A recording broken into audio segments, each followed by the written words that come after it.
I'm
not even banned. It's just taking forever for no reason.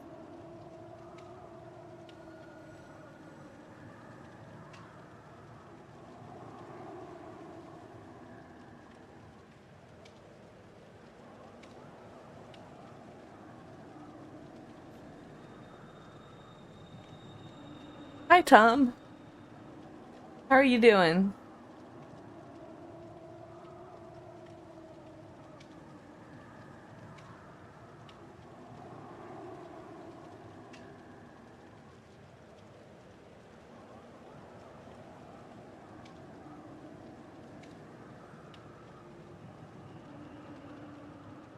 Oh, that's really cool.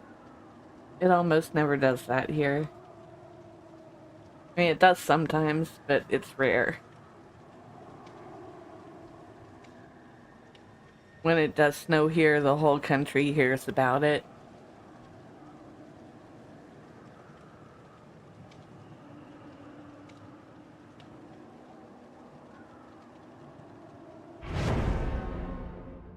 Oh my god, they're gonna let me play.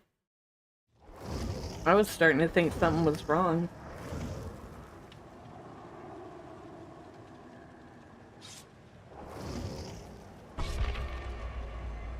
So lately, there's always a chance I'm in some kind of real trouble, which sucks. But at the same time, like, if I'm gonna play, I want to have fun. Fuck them.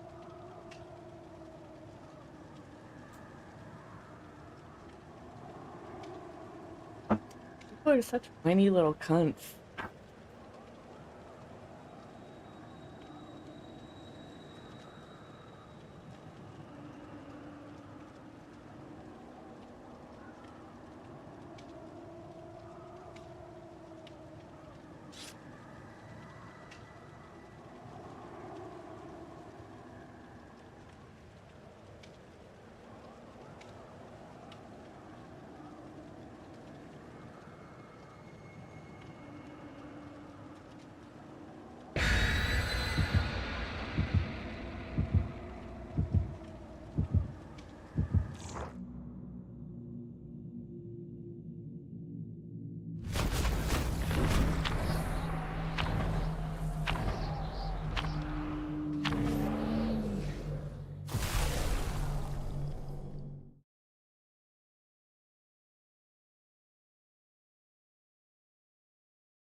Bucky.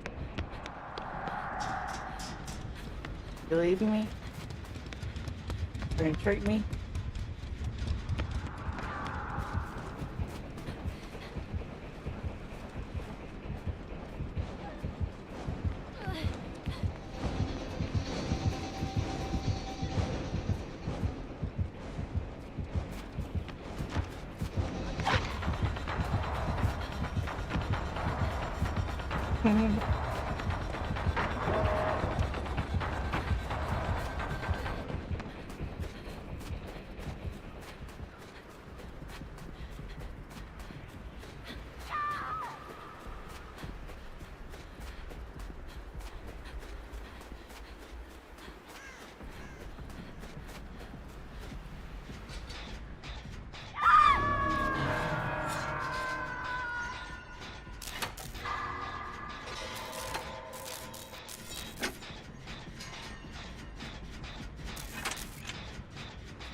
Yeah, you pretty much got me here. Oh God!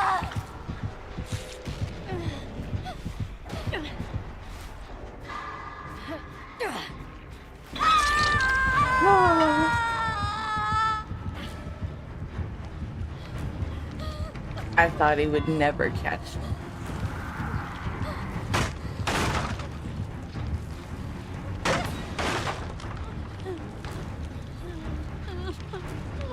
Especially when I got those 2 drops.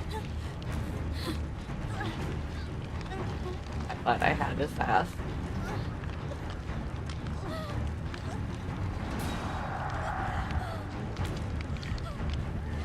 Oh fuck, I forgot. I could have started right now.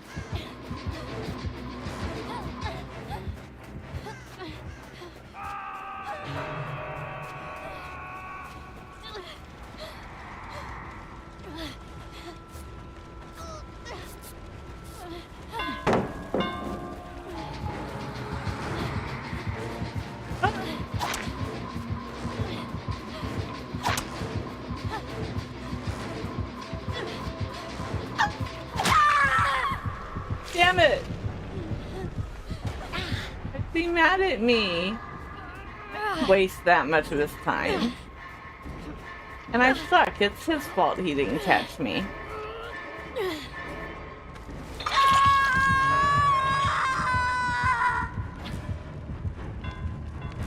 Can't even wiggle right.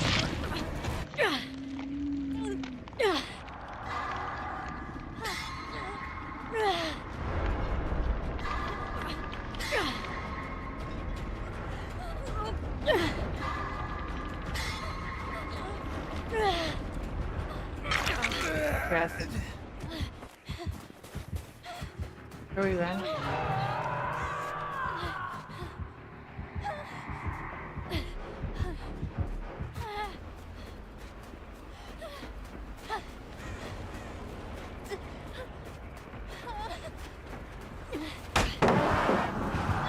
Oh yeah, that's why.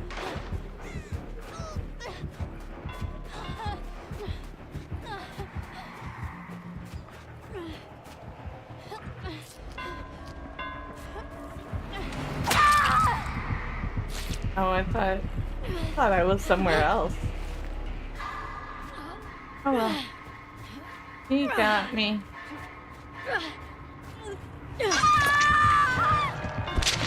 I kind of deserve that. I didn't mean to hit him with all those. I mean, fuck. I never really hit anybody, right? That's his fault.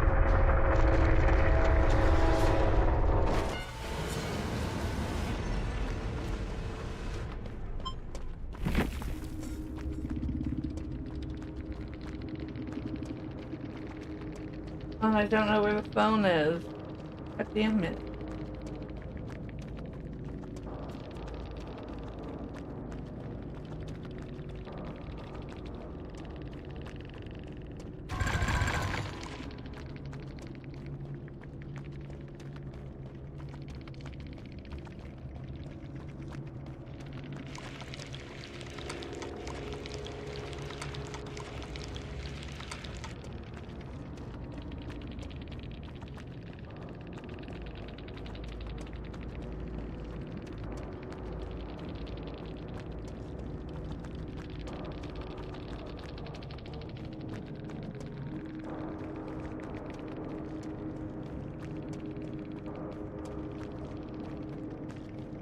Okay.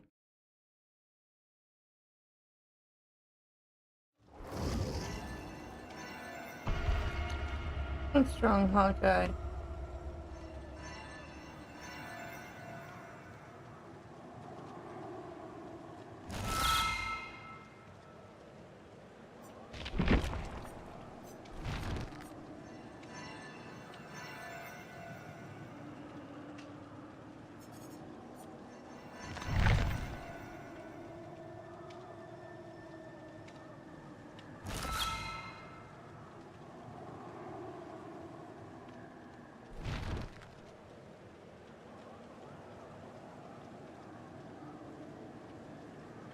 Yeah, I was thinking about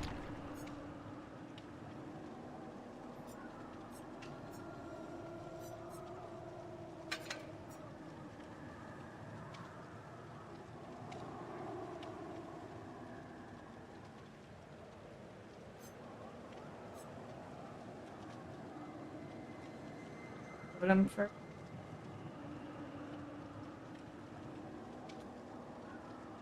Yeah.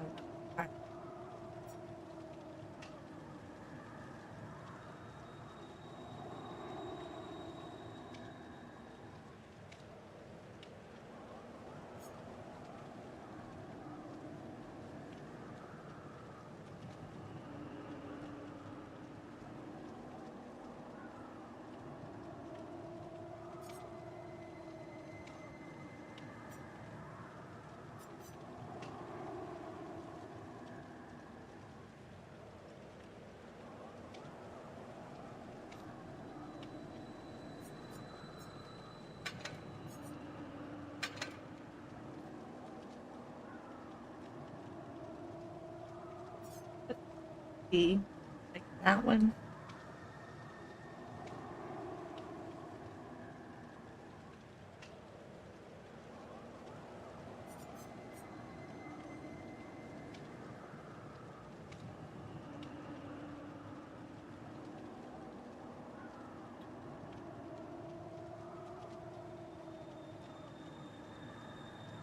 Oh, God,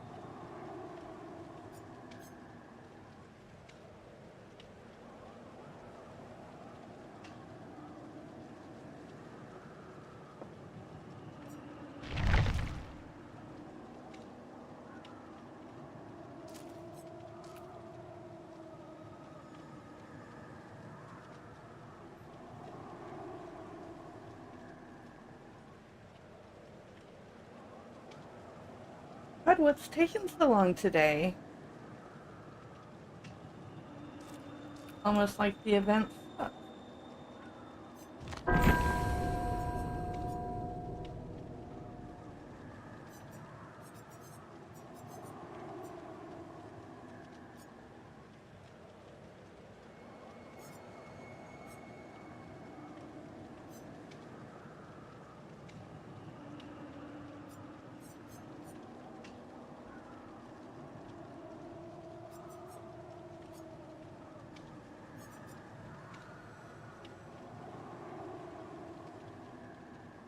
Can't believe there aren't more.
I didn't.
Need to remember to freeze the pallets actually hit.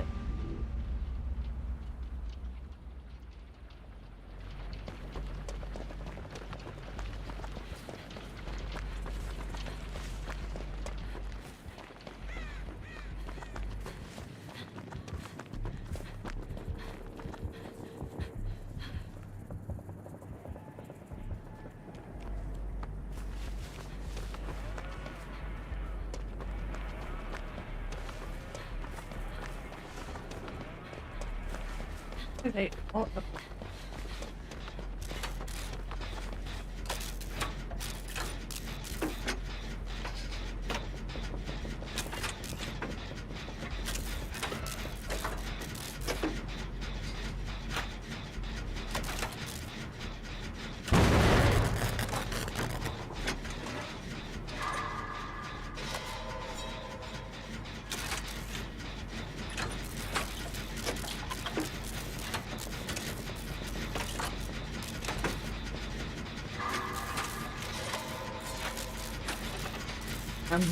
I'm almost missed.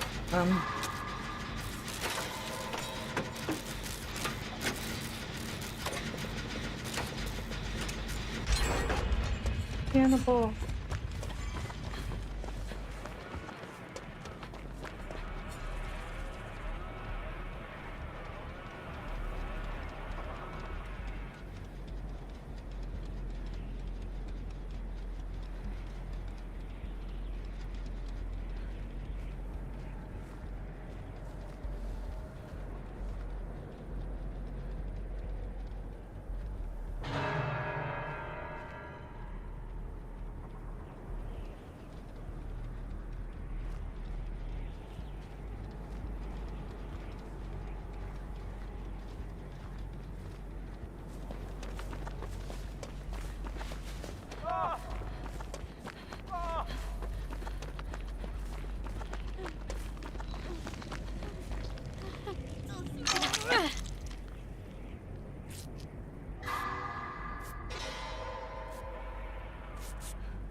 Marty.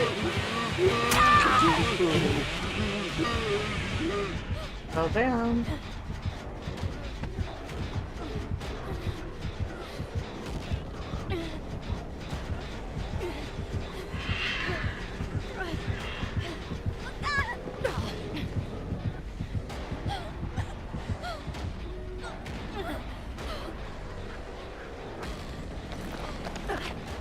What?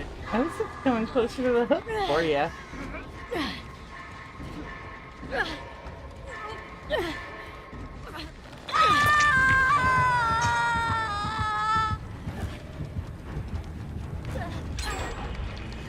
Got to kick it while you were up there.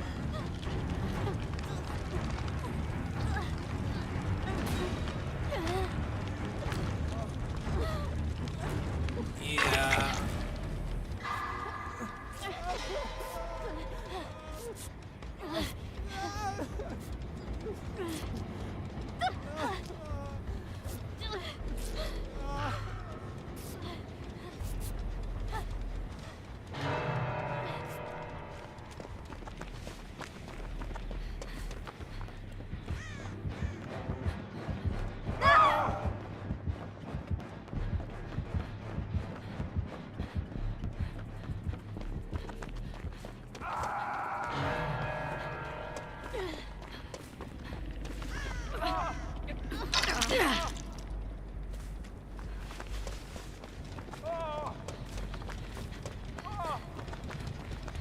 I need to heal you.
Uh-oh. God damn it.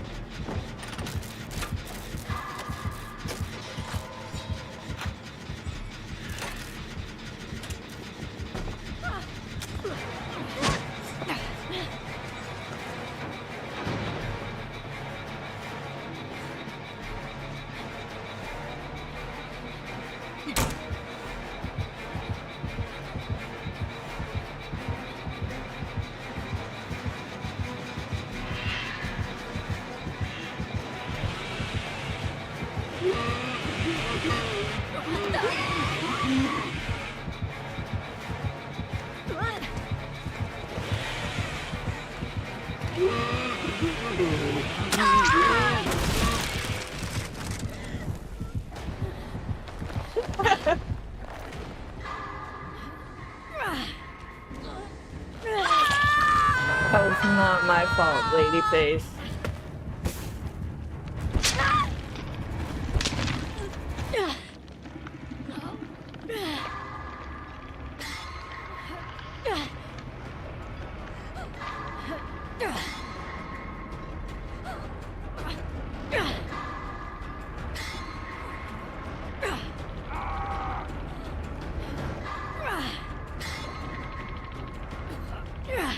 Yeah.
How are you gonna come blitz skill checks again?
Yeah, see, I'm not the one doing that shit.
Hi, K6. How are you doing?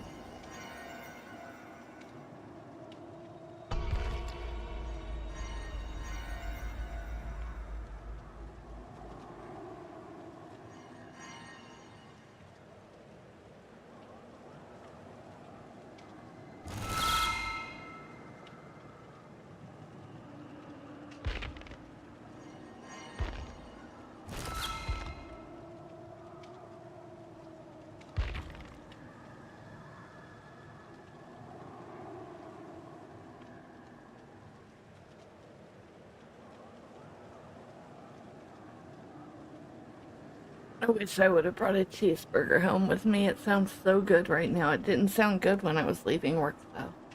Could have had one for free then.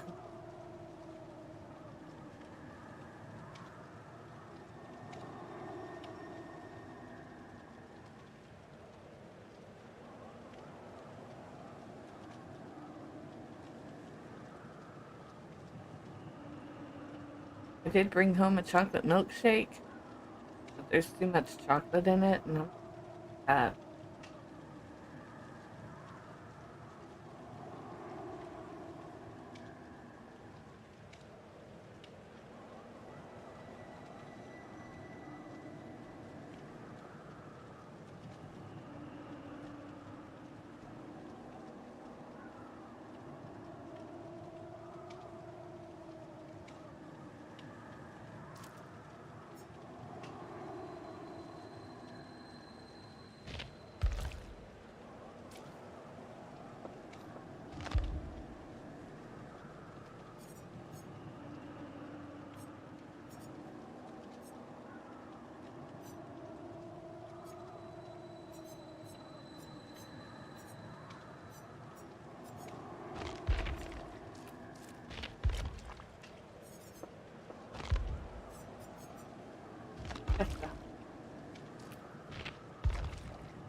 Actually, I feel like it reminds me of Christmas.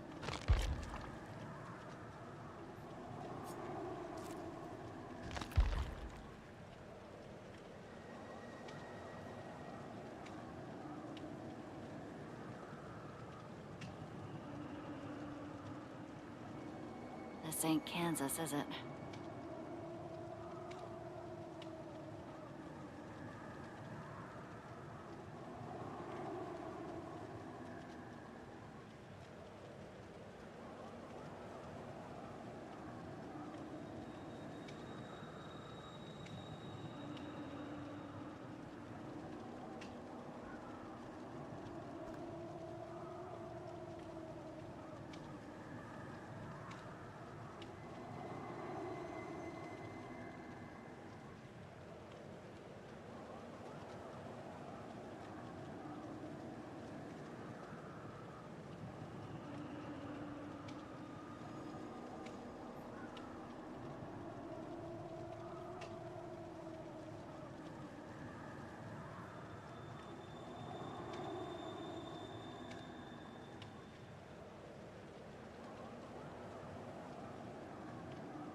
And today there was this black girl in there, and I just thought she was new. I didn't even look at her face.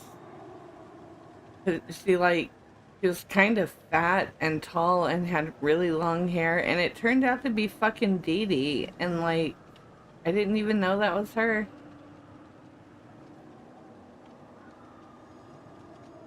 Dee Dee never had long hair like that before. I guess it's all fake. Well, I know it's all fake. But she's fat all of a sudden. Last time I saw her, she wasn't fat. It's so weird. Maybe she was wearing extra clothes because it was cold, but it was weird.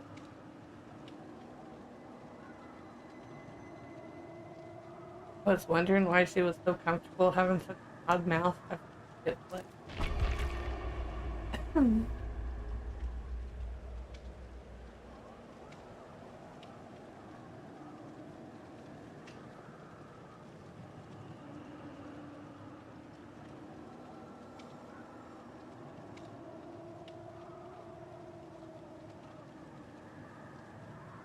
Oh no, damn it. Damn it, damn it, damn it.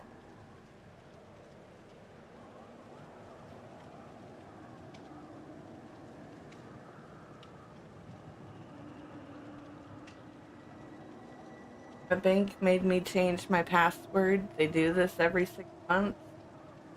I can't log in.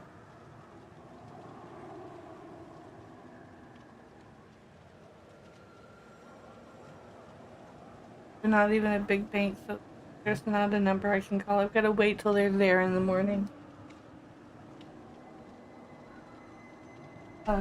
We do this. For 6 months, I actually had a password that I could remember because cussing at them. But then when I had to change it, fuck, no idea.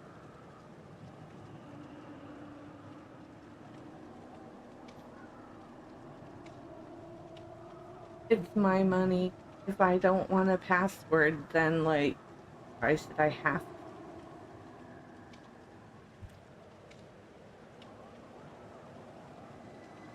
Not even worth trying. I'll never, ever fucking guess it. I have no idea.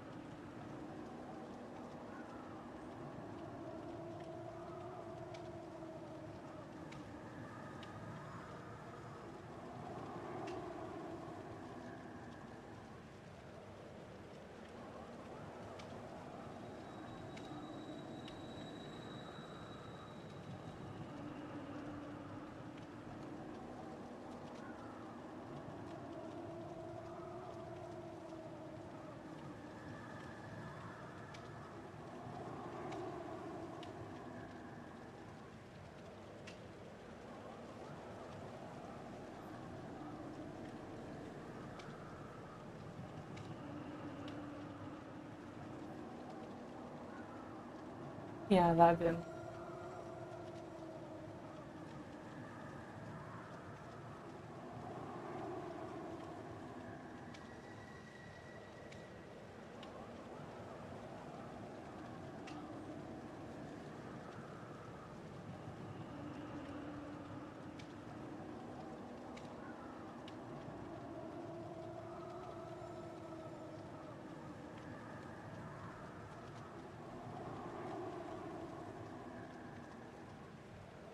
That's really annoying.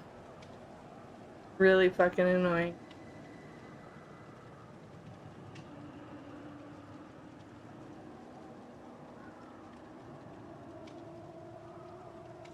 Why shouldn't they be there at 9:30? It's not that late, right? Like they could hire one person to sit there and just talk to everybody. I would do it. Yeah, they should hire me. Give me all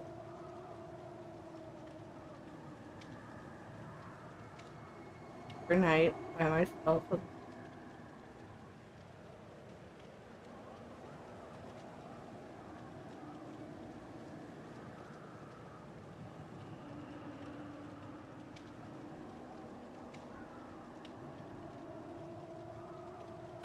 This is taking a really long time. So, never mind. Is it taking longer than usual? Am I just being impatient today?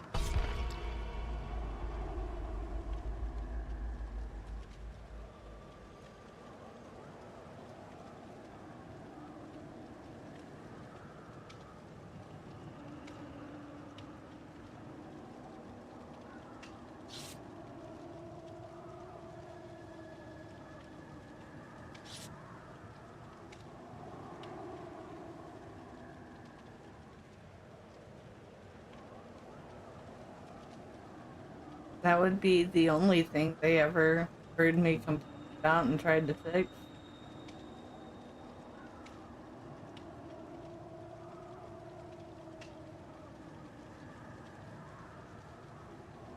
But it was kind of cool.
What are they doing? I'm feeling none of them are unsafe.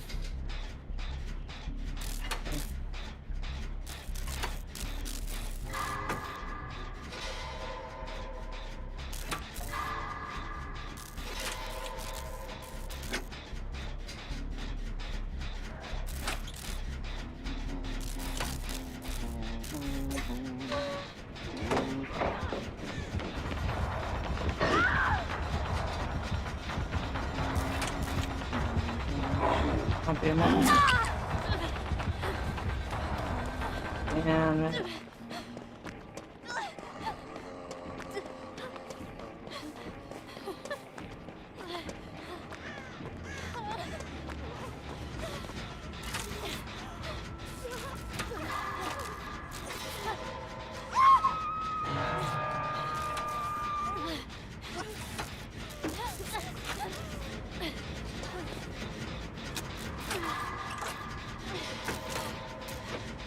hey, go get her.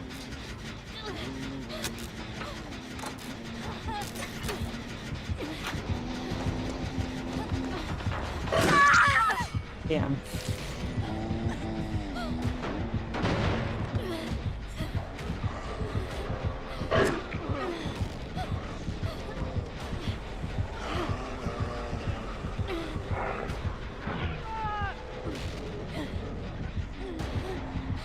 Knock that out of my hand. Now every time we come near it, it's probably gonna see us. He fucking boy huntress.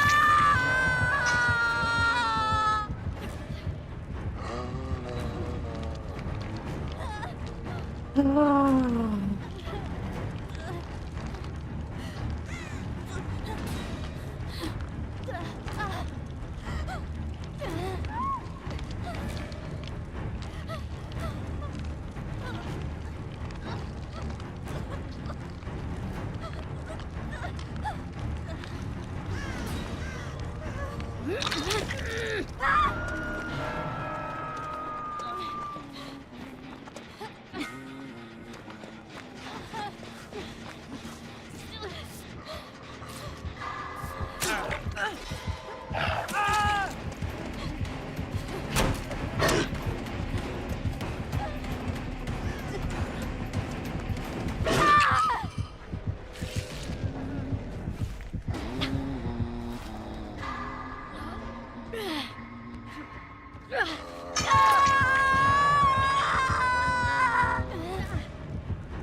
I did not win.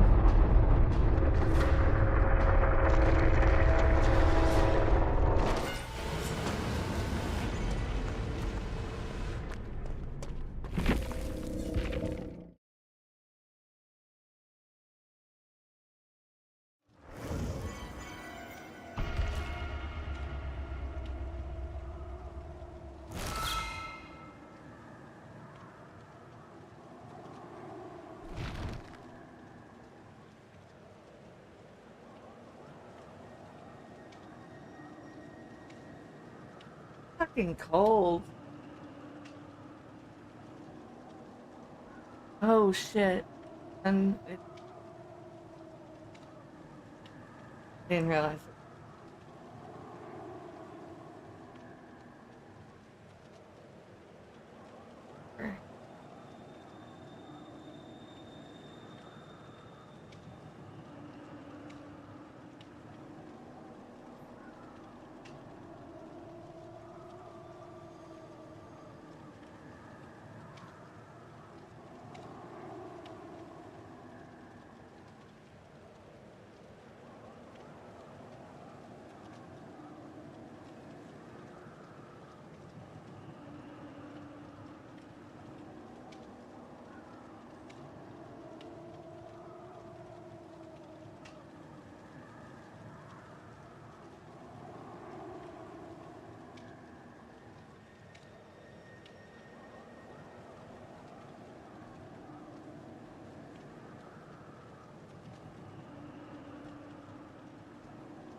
Was thinking about buying the old Tomb Raider games. I don't know if they're still gonna be on sale by the time I have money though. Like the old ones. I might get.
Wow.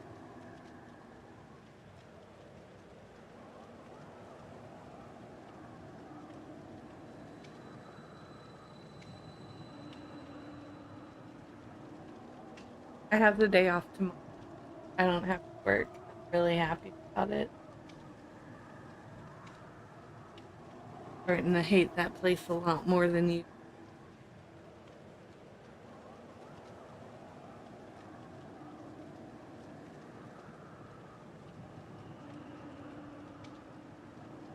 Still need more hours.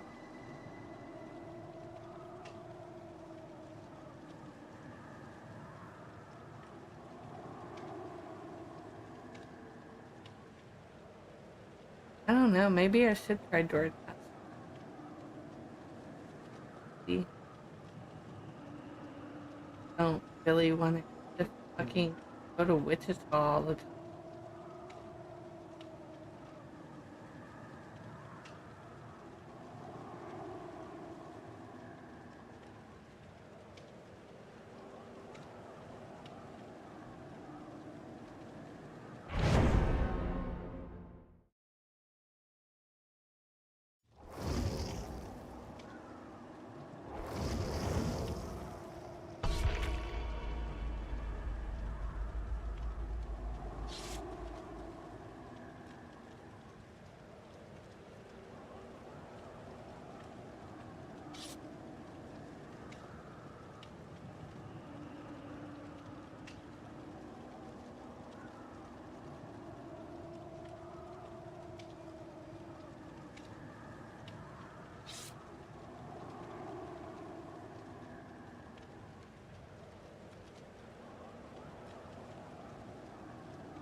My hair was falling down. If it was falling down at work, or I did that when I took my shirt off. I guess it doesn't matter.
Oh, my back.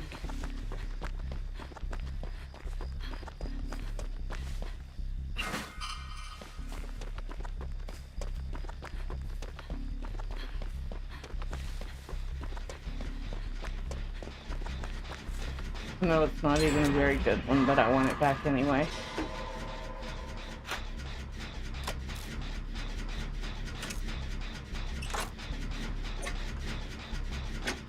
That's supposed to be a pumpkin set up there on that porch. It looks like a basketball.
We'll see what's in here.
I really want a hot shower, and it's so cold in here.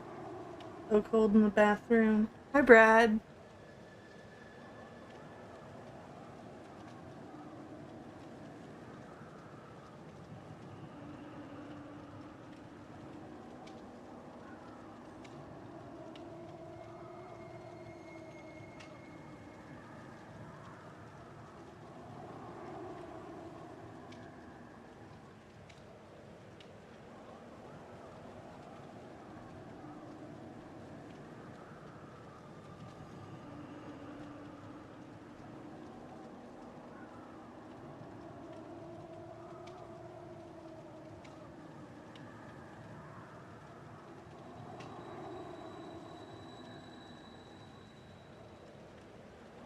I'm stoned and not really bored.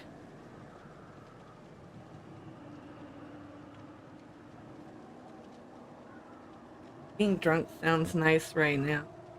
I wish I would have had money for that.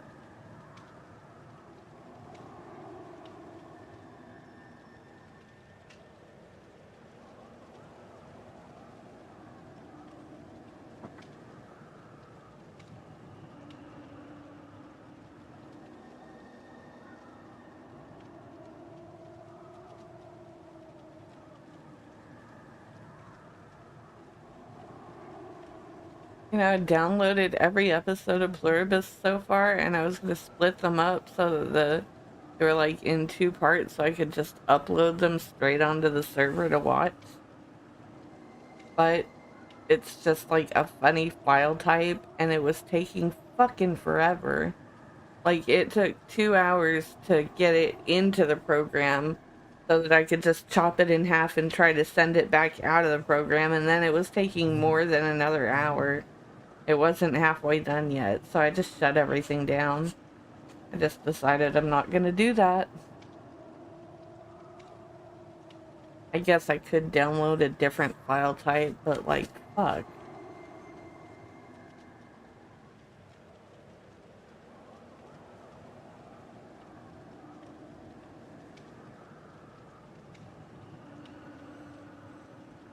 I've come across like a lot of movies that'll do that. Like when I go to chop little pieces out of some things are just like as soon as I say to open it in that program, it's immediate. It's already loaded up. But certain file types, they just spend forever loading. I want to say I don't know the difference, but I do know the difference. It's the type of file it is.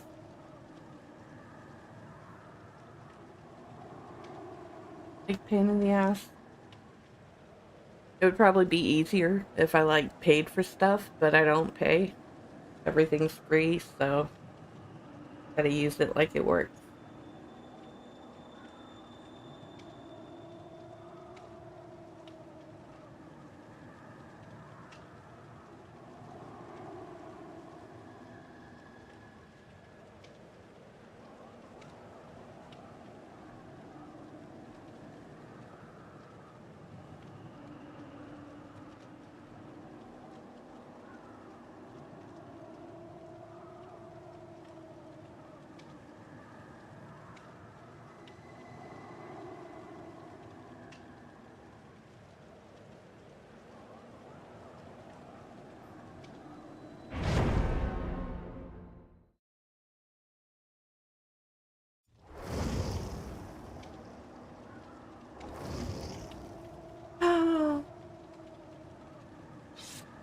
The hamburger.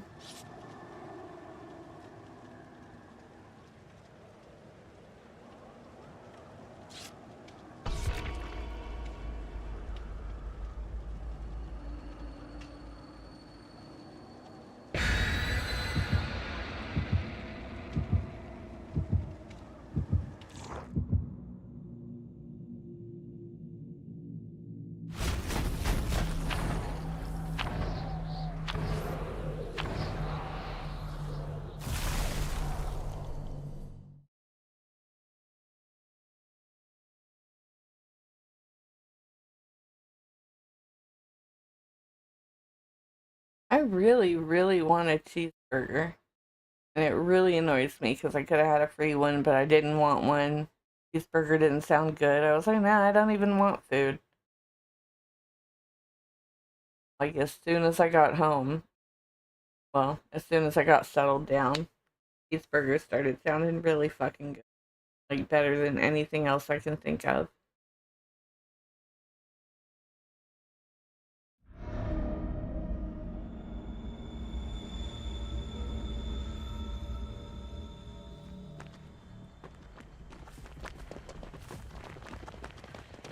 If it ever warms up in here.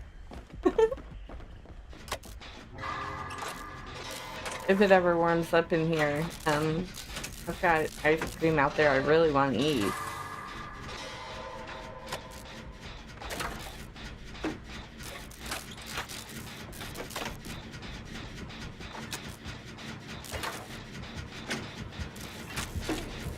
Got me eggnog ice cream like days ago.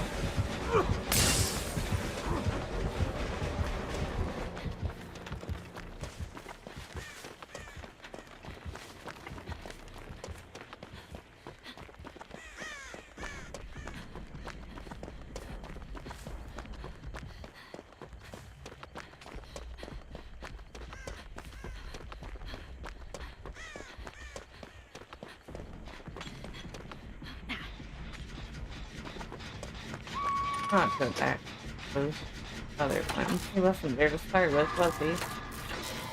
He went. Wait, no, she didn't. I was looking at myself.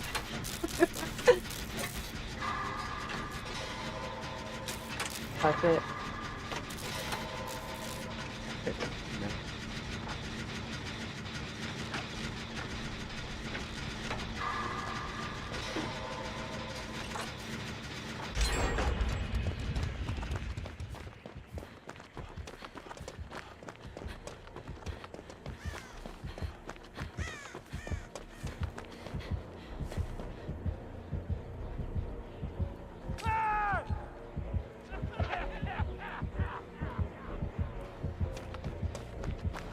Damn it, I wanted some of that yellow cloud.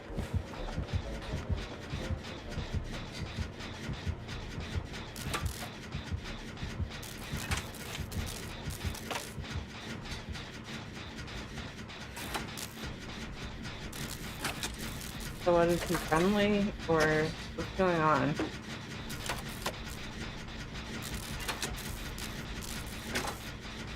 Why can't you talk? Is he friendly?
Nope, not friendly.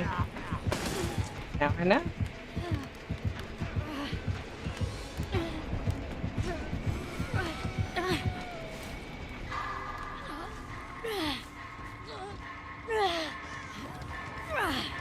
I missed that yellow cloud by like 1 second. Okay, they'll get me back, no problem.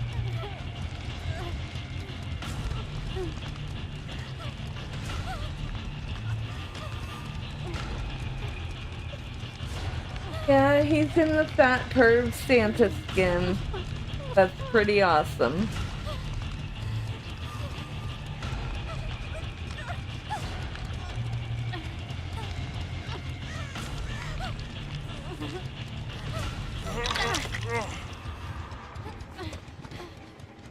Kill me. Kill me.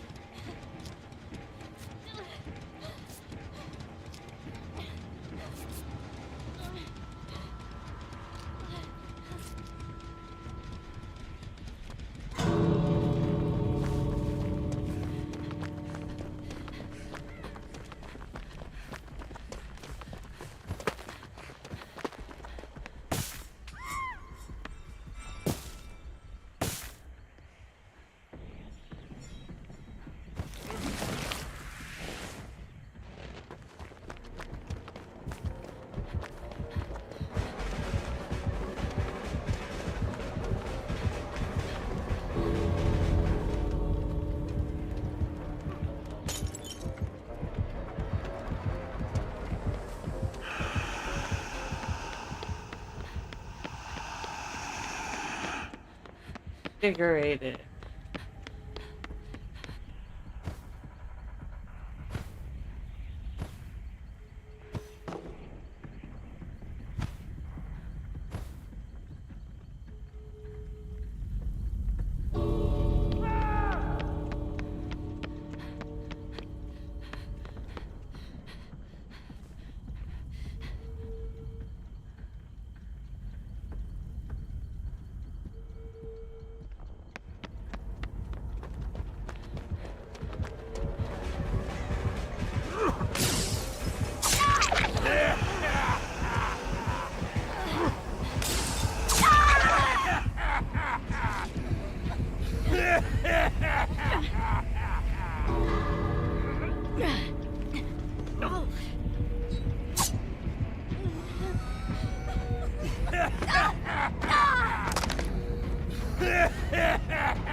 That was a pretty cool ornament nose thing. Yeah.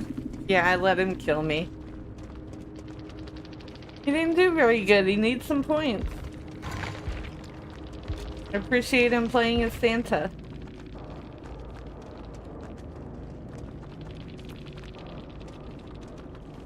And pull that up.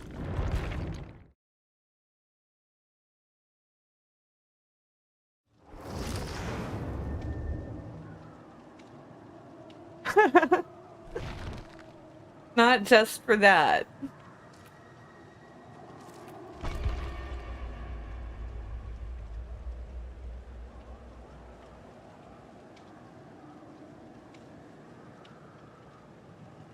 If he wasn't trying to be friendly and they were like just getting away from him and he never got a hook except for me, that's gotta be frustrating. So, like, I don't know. Might as well let him have one kill, right? I still get pretty much the same number of points. Pretty much. I mean, I lost some. But that's not so bad when I decide to lose it. It's a lot more annoying when I need the points and I'm trying to get them and they kill me anyway.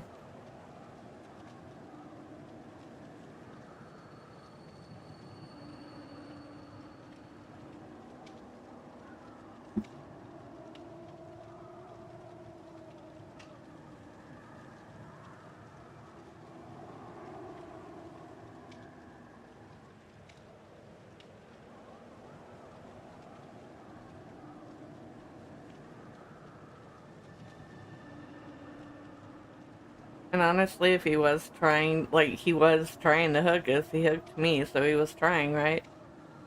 Like, he didn't know what he was doing at all. Like, kept throwing out those yellow clouds, and those make us faster. He didn't, like, know to change to the purple ones. Like, I didn't know either. It took me a minute when I was playing, but I still figured it out in one match. Because it, like, tells you.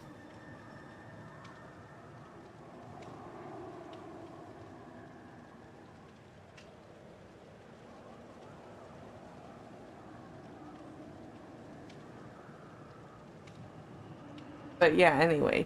Like, I don't want him to quit before he learns how to play.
I mean, he doesn't do a very good job of sucking fingers. He just sort of like hangs them off in the air over to the side of his face while he makes sucking noises at his own hands.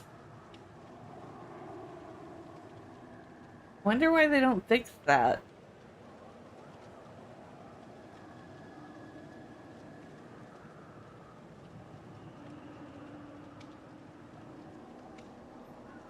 Ow, I hurt myself. Ow, ow, oh my god, ow.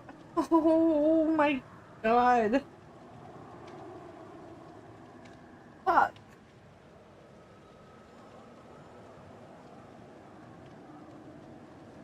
Okay. Okay. Hurts so much.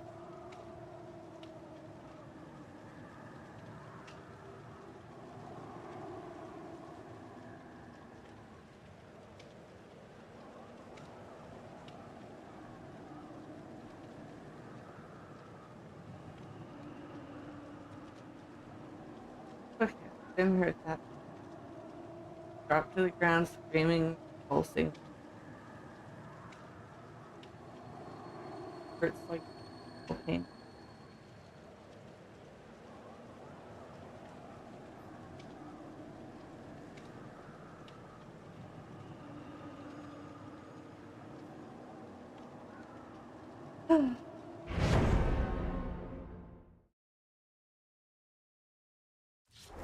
I don't know, it does that all the time though. I feel like every time I've seen his Mori, it's done that.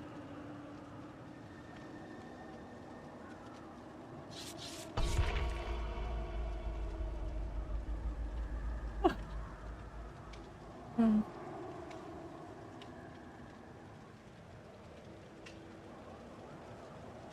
Can't hold the controller so good right now. I just hurt myself taking my socks off.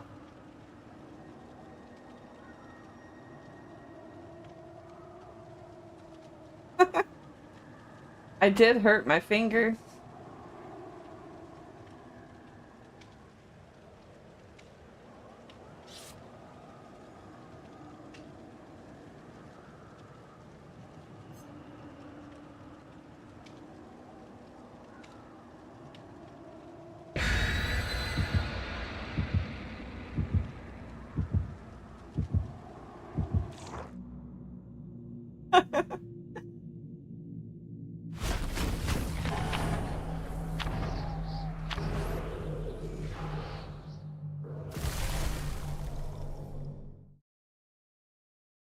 Why can't they just bring bonuses? What are the secrets?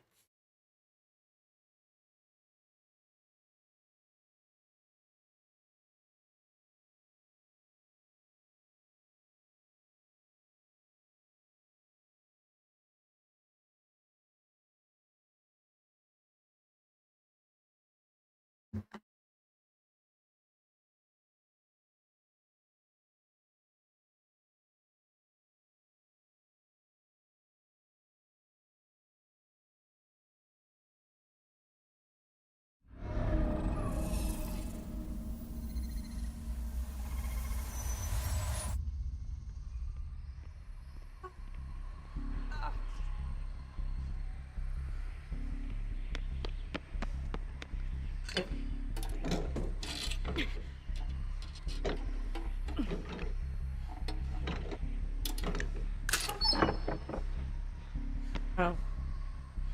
Uh.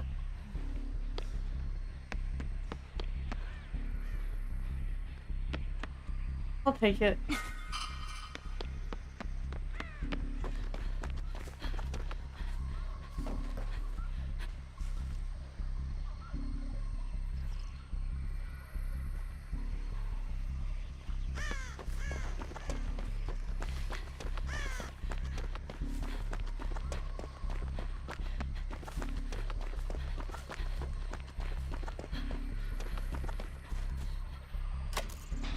Beyond that.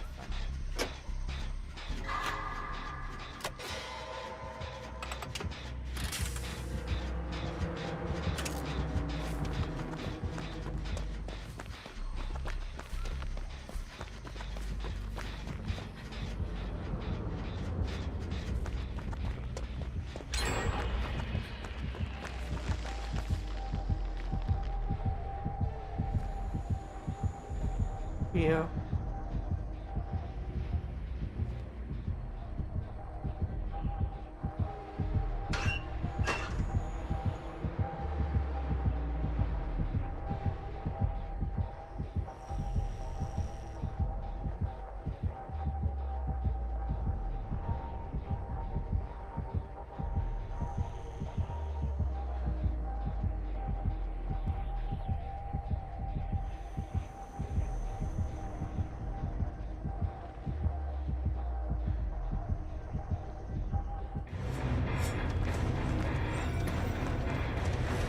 I wasn't cheating, I was hiding. What the fuck?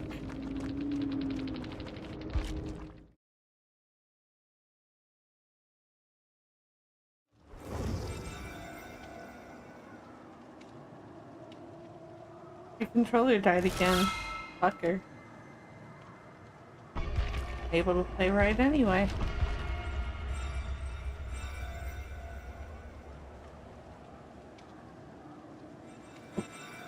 Even have a thing fixed.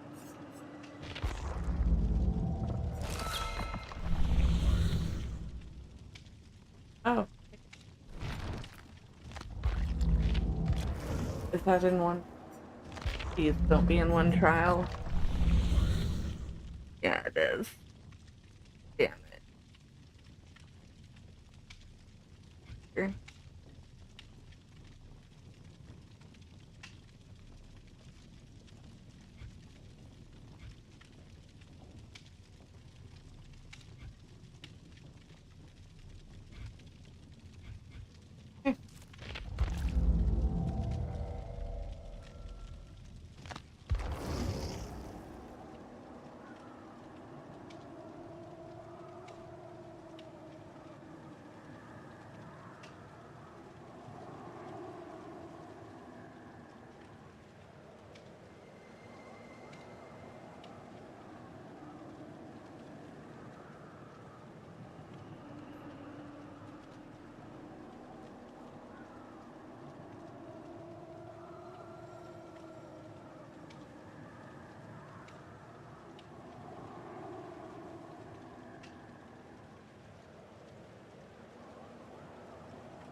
So what? I'm down to 7. I'm down to 5.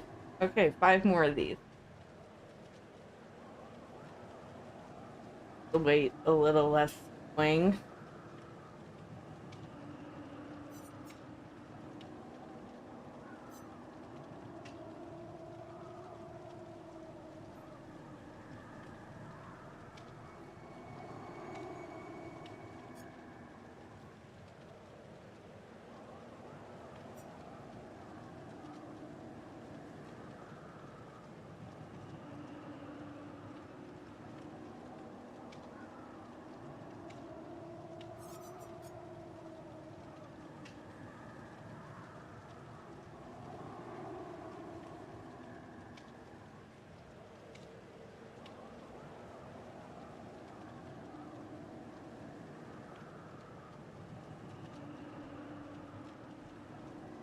So the moral of the story is, death isn't what I expected.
I guess I can't complain about people not bringing bonuses. I'm about to run.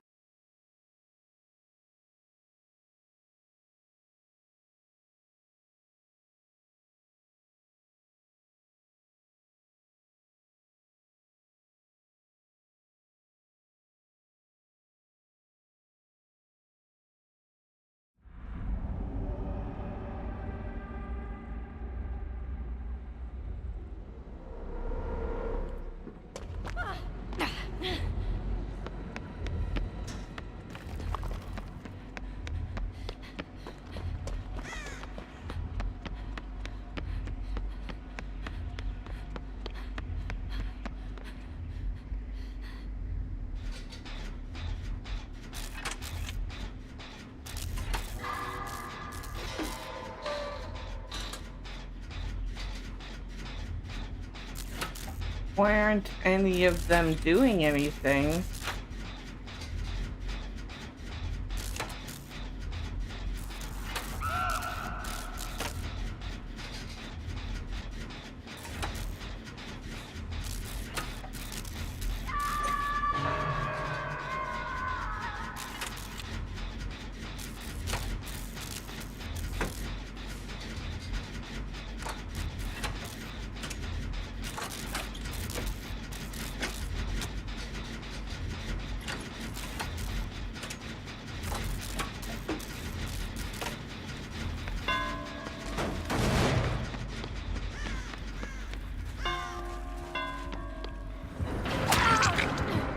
me.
Yeah, you're taking it.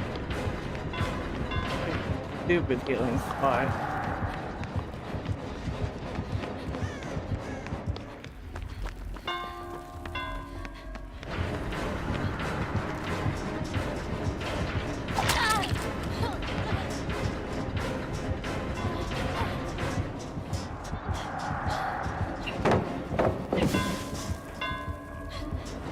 Ah! Damn it. Why'd I do that?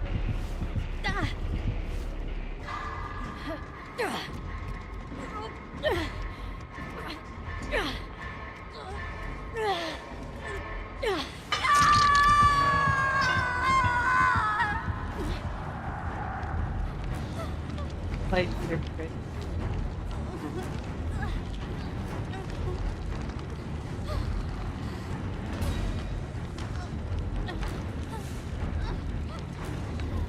I should have got some Christmas lights.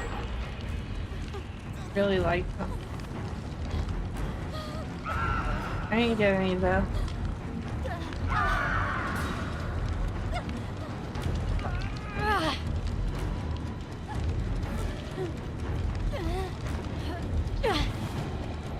Get you both.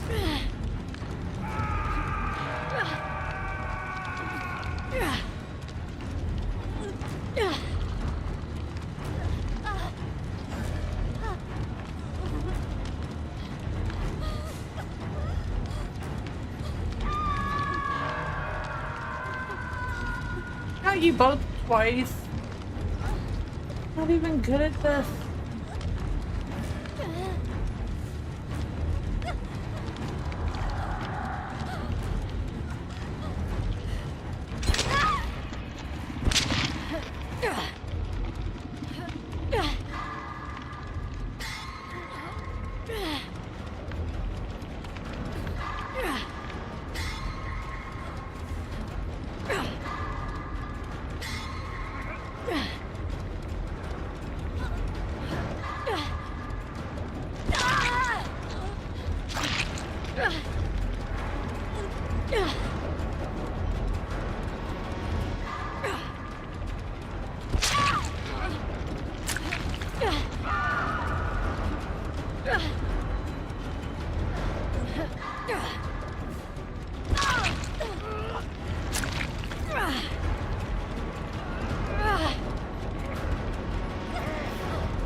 guess he didn't like me.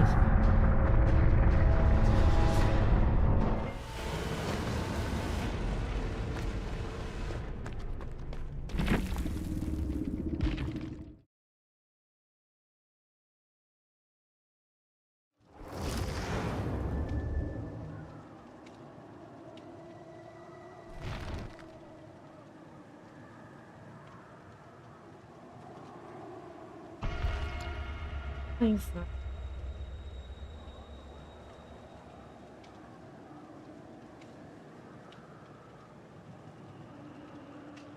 What's wrong with that?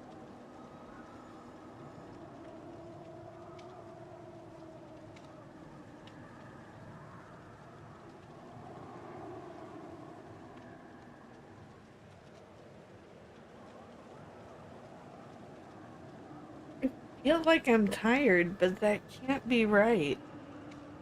I've been going to bed at like 4 in the morning, just making myself, even though I'm not tired. So, like, before midnight, like, can't really be tired. Gotta be a trip.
That guy made me really mad. I understand that he didn't want to heal, like, right under the hook. Probably figured the killer was coming back. That, but he was in a corner where we could see who was coming from both sides, and nobody could come up behind us. It was just like those two directions. And he moved to like the inside of that corner where we couldn't see shit. Like I could see as soon as he stepped up on us, but I couldn't see until then. Like it was just such a dumb spot.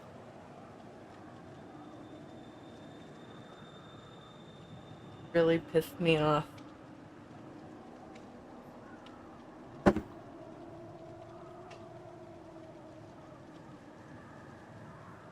And I only healed him in time because that killer was literally like stepping back and letting me heal people. I don't know why. He wanted to kill us all anyway. Gets more points for interrupting it than for letting me. It was still nice of him though. Yeah. Labyrinth is good.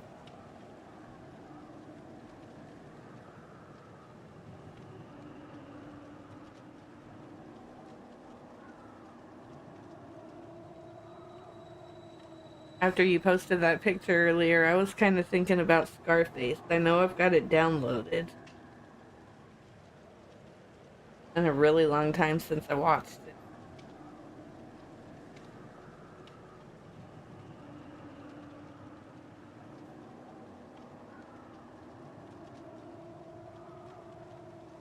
I don't know, I'll probably just play this. Maybe watch a video about Scarface. I don't think I've ever done that before. I am gonna look up theories about Scarface and just see what people are saying. There's gotta be at least one stupid video that makes me wanna like type all night long.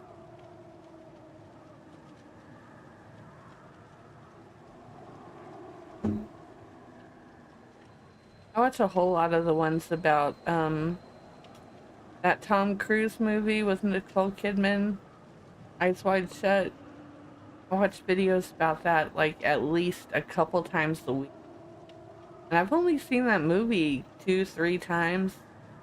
Long time ago. Long time ago. Like when it was new.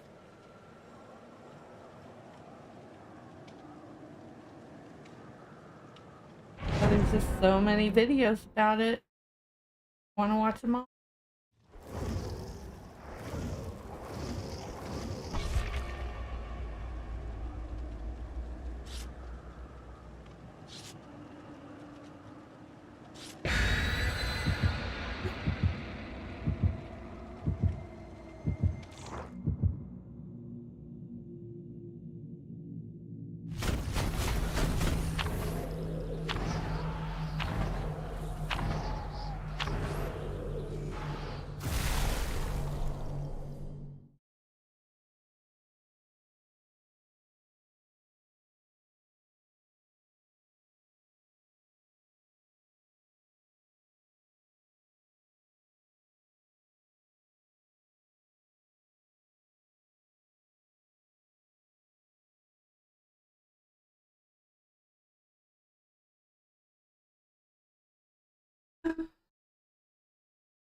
A firecracker?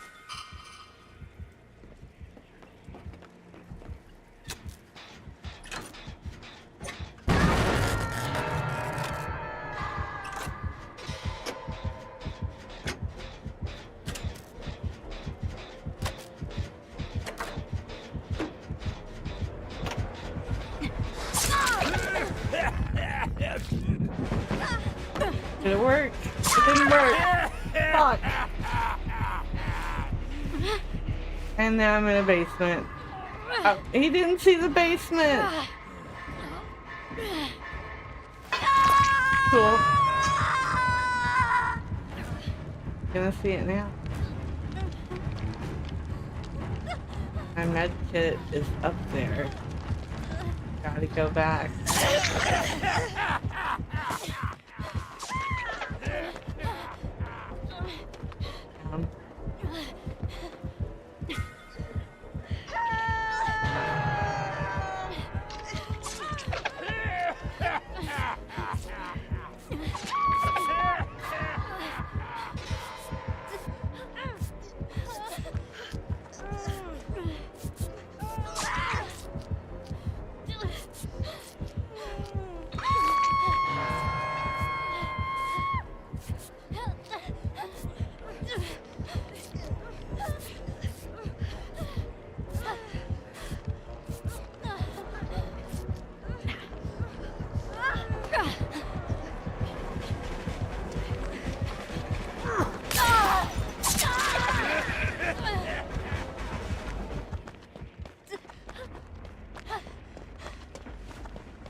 shit, she's broken.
I don't know where I was.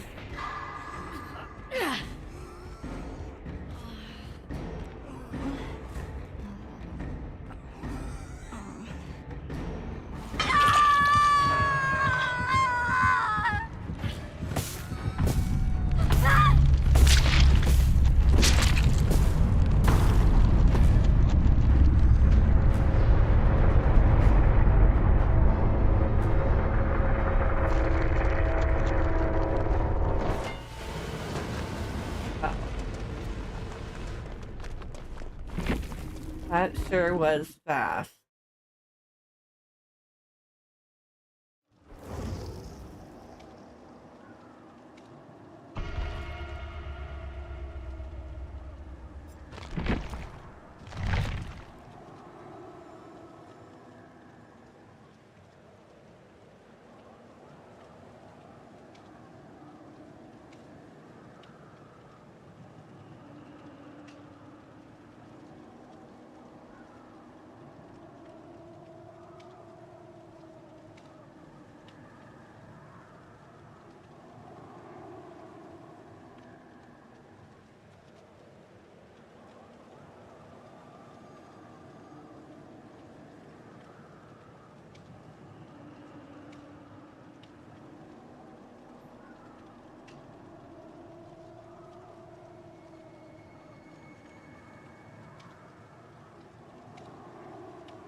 These sleepy animals make me tired.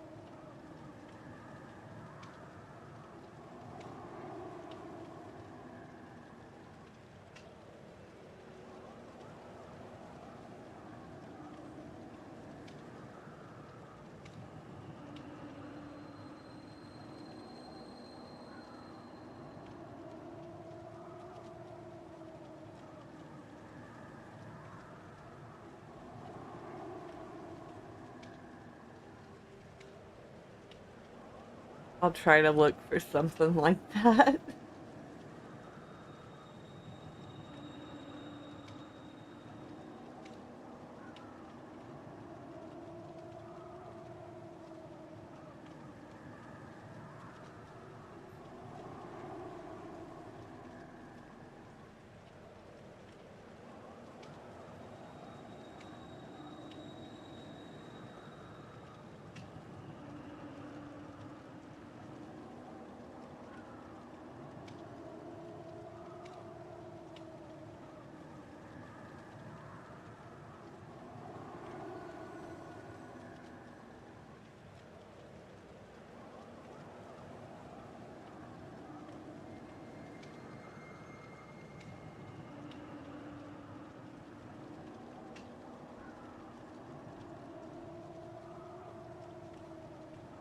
worry.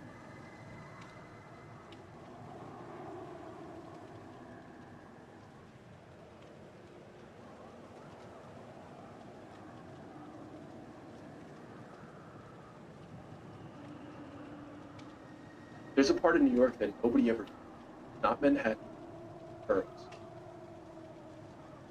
with a real old money, a place built on generation, surrounded by private gates and personal space, where the people won't talk to you of the country. You feel so lucky and does it. Everything inside that place, almost simple. Wealthy families, like the rules don't apply to them. The more you see, you realize that rules definitely don't apply, and they take full advantage of them. Because if anybody ever exposed what's actually happening in those woods, everything would collapse. I accidentally got access to it, and I had no idea how dangerous it was until I got it. If you're a regular viewer of the channel, please like the video now. You know it's going to be good. If this is your first time here, consider subscribing. And if you like this video, this channel was meant to binge, so go ahead and watch the whole catalog. And if you're watching on a podcast platform, please consider giving us a 5-star review. It helps more than you think.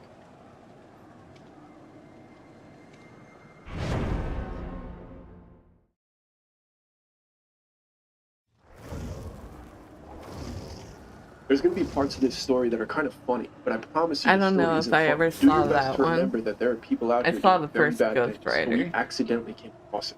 And I only say accidentally because I'm not even from the area. When I was younger, I would spend some summers in upstate New York because some of my family lived. One of my favorite cousins named Jack lived in, Ew. and I could sleep on his couch. I could do whatever I wanted. So I'd have about I 2 am months not every ready. single year to spend as much time there as I wanted. And Jack was an absolute hustler. He had all Need of these that? odd jobs. We would spend like 2-3 days a week Whatever working, and those all of the are. other time What is we'd spend that? having fun. So I think I was about 18 years old when I was up in King. And this summer, Fine, Jack had whatever. gotten us a caddy. If you don't know what a caddy is, it's basically a person that works at a country club and assists golfers. So a golfer comes in, they ask for a caddy, and you basically make their experience on the golf course as seamless as possible. It is absolutely the best job that you can get during summer, because it is by far the highest paid, especially if you're at a very ritzy country. This place wasn't in Kingston. It get closer to Manhattan, about 30 minutes away. But there's this sweet spot in that area. We got in 2 places.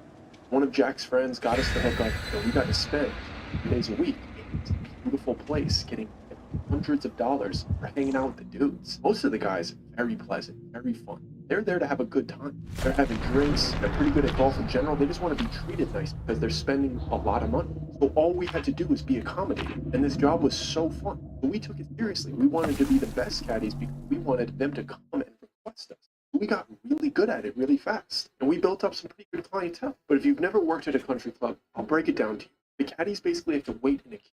So if there's 8 caddies there, whoever comes in, you're basically in line. If a golfer comes in and requests a caddy, the person that's number 1 in line goes with them, unless somebody else is requested. And on this one day, after me and Jack got our footing, we really knew what we were doing. We were getting requested here and there. This one dude came, and all of the other caddies that had been working for a few years at that gave up their spot in line. I remember it like it was yesterday. They saw this guy walk in, and all of them, almost in a joking fashion, but laced in something real, went behind Jack and I, like they gave up their 1, 2, 3, and 4 spot and put us all the way up front. They're like, you guys can take it. Apparently, Jack knew who this guy was as well. He heard the rumors about him. Like, I don't really want to take him. I didn't hear anything about this. And I was last in line. I wanted to get at least 2 rounds in it. Make a couple $100, have 2 chances at tips. I didn't care who this guy was. Maybe they know he doesn't really tip, but I think I could win him over. So I'm like, yeah, I'll take it. That was my first mistake, thinking that I could win this guy over, because he immediately requested a caddy. The front desk looks over at us. I'm number 1 in line. They wave me over. I come up and I introduce myself. Really kind, really respectful. Hey, how you doing? My name's Doug. I'm gonna be your caddy. If anything you need, I'm there for you. That's how you do it. You look in the eye. You let them know that you are here to help them. Who doesn't even shake my hand, doesn't acknowledge me, literally puts his bag down, walks away, doesn't introduce himself. I don't even know his name at that point. But I pick up his bag. I'm like, okay, he's me a tough cookie to crack, but we go out onto the course. I'm doing everything. Setting up his tees, making sure he hits clubs, not clanking his clubs together. I'm not in his line of sight. I'm range finding for him. Every ball he hits, I'm the first one to it. I have suggestions when he asks. I'm all over it. First few holes, giving me nothing. He's a grouch, like a real field goals. Like, in his heart, he doesn't even enjoy the fact that he's on a beautiful country club golf course, getting served by someone. By hole 3, I realized that this dude is just in spirit. I'm starting to understand why the other guys were like, we don't even want to. There was a darkness, actually. Nothing was fun. Nothing was good enough. No suggestion that I had or act of courtesy that I showed him was worth his attention. He treated me like I was subhuman, like I barely even existed. Tossing me clubs, tossing me towels, cutting me off when I'm telling him how far we are from the hole. Like, I know. Basically wanting me to shut up and serve him. And I'm not letting him crack me, because if I start to get bad at what I'm doing, he could justify not hitting. I'm not going to allow him. I'm going to let him earn his bad reputation. I'm going to give him great service. He's going to tip me nothing. It's going to be horrible. And eventually, there's going to be no caddies willing. I'm not going to lower my vibrations for this old grump that's miserable. What is there to be miserable about? So I make the conscious decision, start making jokes, big smiles in his face. Every bad comment that he makes, all of his bad attitude, any mean-spirited remark, big smile, quick-witted comeback, not letting him. However, I started to get on his nerves, and I could tell that he was trying to. He was being more and more rude. He was being more critical. But he also started to play with us. And by hole 8, this dude, that she 2 times, he had taken some mulligans, and I took it upon myself to start making jokes. I'm tracking his score, and after he takes mulligans in one hole, kicks a ball out of the sand pit to get a better shot, and then he 3-putts, I'm like, I'll take that down as a par for you here. And I'm genuinely messing with him, because it seemed as if he thought he was getting away with cheating in front of him. Like, dude, I am right here. I'm hosting your game. And you're asking me to take down the score, like you're announcing what you scored on that hole when I saw you cheat 3 times. So I'm going along with it, slightly sarcastically but optimistic, that it is getting under his skin. By hole 12, he absolutely shanks a drive. Like, I'm talking horrible. Dings it off the edge of the club, sends it completely into the woods, and I go, you want me to go get that? And I'm making jokes like, I didn't see anything, and I toss another ball for him. Like, I'm entertaining his cheating, like, bro, I'm on board with it, whatever you want, I don't care. And he makes me go get the ball that he shaked. As I'm coming back, drives the ball while I'm in front of him. The ball kind of like whizzes by me. That was super inconsiderate, okay? Getting the hint, you don't like what I'm doing. And he makes an excuse about the last ball that I gave him when I was in his line of sight. That's why he shanked the first one. I decided to crack a joke about the rotation of his torso, because he's being rude. And like, I don't know if it was me, man. You didn't really turn your hips over on the last one. And he looks at me so upset and so angry, he doesn't reply. Finish up that hole, he gets the next one. I do everything right, and he shanks this one in here. And I'm not laughing. I have a slight smile on my face because he didn't turn his hips over again. He always looks up from the ball before he actually makes contact. Not a good golfer. And I'm thinking about what joke I'm going to crack. He doesn't hesitate. He turns towards me with both hands, whips his driver. I'm talking as hard as he can. Like, this thing is helicoptering through the air towards my face. I have no option but to just drop to my stomach. I collapse so the thing whizzes over my head. I can't believe that he threw the thing. But in my head, I'm thinking, I'm not even going to let him. I'm not letting this old grump get a rise up. But as I'm getting to my feet, he has already closed it. He's walking up to me, red-faced, eyes bulging, viciously, and no, I did nothing. Nothing but nice.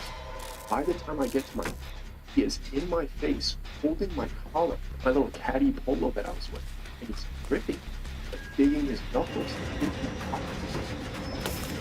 He's basically scolding, like as if he has forward your beliefs all he wants, saying horrible things. And I'm just kind of smirking, like I'm not doing it with a evil old broken guy. And his finger is like a centimeter away from my nose as he's basically spitting in my face. And he starts slapping. Like I'm talking like little short big slaps on my chin, in between scolding me and like pointing in my face. The first one, simple, didn't hurt or anything like that, but now he's actually hitting me. Golf club at my head, he's gripping me, spitting in my face in between his lispy insults. Smack him. He does it again. I cannot believe it. I have the biggest smile on my face. I can't believe it. And I'm letting everything. Nobody's around. We're on like a very big country club golf course. Nobody could hear this. Nobody could see this. I can't believe I'm in the But then he goes up to parents. And I remember he said this verbatim. He mentioned them and said, broke slummy horse. I was like, that's like 3 slurs. He seemed really proud when he used that combination of adjectives. It was extremely creative, but it got him in. I'm not going to go into any detail, but he had a vicious reality check. I turned into Ric Flair for a minute there. I have no idea how many times I spanked that man's face, but he came back down to earth very quick. And as I was finishing up this absolute whooping, I thought, what is going to be the thing that makes this dude the most upset? And I thought, if I switch it right back to being really happy, they're talking about the next hole. So that's exactly what I did. I finished up, I stood up, I picked up his bag, and I was like, what did you continue? We had a couple holes left. I think you could par this, which also was an absolute lie. If you don't know what a par is, it means you did good. He was doing god-awful, so I was being very sarcastic, and I was pretending like the physical altercation that he lost didn't even happen. And I thought he was going to rage quit, just storm off the course, and it was going to be this whole thing. He's looking up at me. The floor still with like veins and shit. His face is all red, especially the right side, because he looks like a little joyous. He looks straight. He looked at me in my face and said, "You're exactly what I've been thinking." I want to acknowledge the sponsor of this video. The holidays are meant for giving. That doesn't mean there's something back. Between road trips, holiday dinners, and non-stop grocery trips and gas runs, this season puts real strain on your life. That's why I use the Upside. It helps you earn cash back on things that you're already doing, like getting gas, grabbing things on the go, or making extra. The Upside app has already given back $1 billion to it.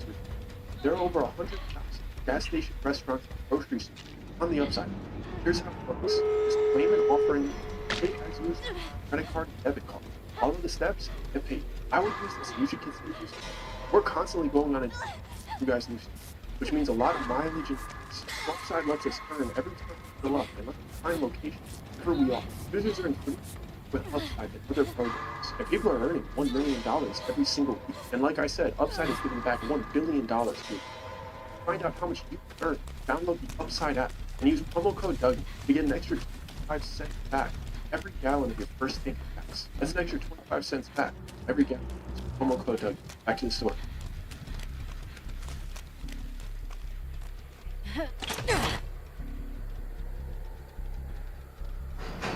This man stands up off of the fairway, walks up to me, and shakes my hand for the first time that day. A handshake that he ignored.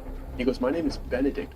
So I reintroduced myself, thinking that he might get me, trying to catch me off guard, but he's beat. He starts saying things like, "I knew I'd like it. Rough around the edges, but you're exactly what I've been looking for. You know, the other kids these days, softies, pushovers." He starts talking about like, "I can't even get my sons to do anything remotely useful." I'm like, okay, it's a little bit of oversharing. You treat them the way you've been treating me all day. I can understand why they want distance from you, but I'm letting you guys talk. He's talking my ear off the rest of the time while we're close together. But he jumps right to the chase. He's expressing to me that he wants to bring me onto his team and onto his estate, and he wants to give me opportunities that I didn't have. He was basically saying that he was going to change my life. 5 minutes ago, he was calling me and my family broke, slummy poors, and now he's telling me I'm going to change my life. Right? Basically promising me the keys to the universe. And I was going along with it. I was like, whatever. I'm going to be nice to you. I was nice to you when I was slapping your head off. I'm going to be nice to you now when you're pretending to be nice. When we get to the end of the course, he's telling me that he's going to be all tomorrow, and basically like you're going to start racing. Start winning. Give him his clubs back. It's out a lot. So, and this man goes, "You're my dad." It's the weirdest sentence I've ever heard. But okay, if you're throwing around $1,000, all I have to do is hear you talk my head and slap me around on the 6th hole. I'll be your caddy times a week. He takes my information, my phone number, he's like, "Expected call to the next." Okay, Benny, hope you had fun today. He leaves, I go back to the other caddies, and the ones that aren't on the course that are still waiting in the queue, Jack being one of them. It's like, how'd that go? I'm like, it went pretty good. And they're astonished. They're like, how'd you get him to talk to you? And I jokingly said to all of them other than Jack, I just had to knock some sense into them. They had a good laugh thinking that I was joking. But the day went on, and finally when me and Jack were driving home, he was asking me more about my time with Benny on the course. He's like, "Dude, that guy sucks." And I was like, "Dude, he sucked until I knocked some sense into him." And he gives like a half chuckle, and he's like, what did you actually do?" And I'm like, "Jack, I slapped the head off that." And he's like, "What are you talking about?" And I tell him the entire story. With them, whipped a golf club at my head, started slapping me, and I looked at him. I think it was on the 12th or 13th hole, and Jack is losing his mind laughing. I'm explaining. He was losing it by the time I got to where he threw the golf club at me. He's like, "No, you didn't. Like, tell me you're lying. You have to be lying." Aware. Switched up after I humbled him. Now apparently he's giving me a job and is going to mentor me and change my life. Jack, can't believe what he's hearing. Like, do you know who that guy is? And I was like, oh, old Benny? Talking about my boy Benedict? He's like, dude, he's a billion. That is one of the most powerful dudes in. You're telling me you slapped him? And I'm like, now there's no way. Googles him, he shows me, and I am utter disbelief. This dude wasn't just a rich guy, like owned a couple factories at a gold mine or something, which a gold mine's very rare. But this dude was generational. I'm talking lineage of billions.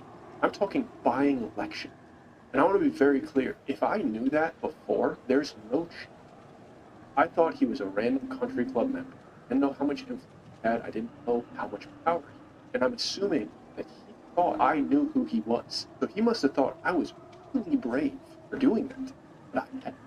But he was giving me too much credit. I thought he was a random grumpy country club member, not some oligarch. But anyway, now Jack was interested. He was talking about it. I was like, hey, he said he was going to call me tomorrow. We'll see. So tomorrow comes. I get a phone call pretty early in the morning from Ben. And right away, he's like, you're going to start tomorrow. Set everything up. Just be at the estate at 9 a.m. I need to leave some deliveries for me. I can't trust anybody else to do it. And I have him on speaker, and Jack's right there. He's pointing to himself. He's like, get me involved. Get me involved. And I reply to Benny, can I bring my cousin Jack? He's my ride. He works at the country club too. And Benny replies, is he anything like you? I'm like, he's just like. And Benny's like, we'll get him started as well. Like, no hesitation, didn't need to know his background. Trusted me that much to bring a secondary person to this new mentorship. He didn't even mention how much he was going to be paying us. But giving me $1,000 to caddy, imagine it was good money. So we agreed. We'll be at the estate tomorrow morning. Jack were talking about it all day. We had no idea what we were doing other than needed to be there for delivery. We wake up the next day, we have the address, I get a text, a different number, it wasn't Benny, but it was all the information that we need. And we just wear our caddy clothes. We're wearing polos, hats, beige pants, golf shoes, and we're like, oh, this must be it, maybe they'll have a t-shirt for us, whatever. We're not thinking much of it. We arrive to the neighborhood, because we're following the directions to the gate, and we realize just how serious. I'd been to gated neighborhoods. You know, sometimes you're delivery driving, and you just ring the security, and you're like, hey, delivery to this address to this person, they buzz you in. Usually there's multiple entrances every day. This one is in the middle of the woods, upstate New York, with one entrance. And it was two buildings on either side of the road with a heavy gate in between. And then a very serious Has gate some really clearly good weed. surrounding whatever this massive property was, whatever this neighborhood. It was in a very hilly and windy road area. You wouldn't expect a private neighborhood to be here. I always expect it to be like a cul-de-sac neighborhood, or like, when you really think about it, like a Beverly Hills style neighborhood. So like, this one was out there. And we show him the text messages, we tell him what we're there for. They call the estate, get approval, and he lets us in. It's a whole major thing. We pull into the first gate, they check the car, check our IDs, they take pictures of us, and then they let Happening.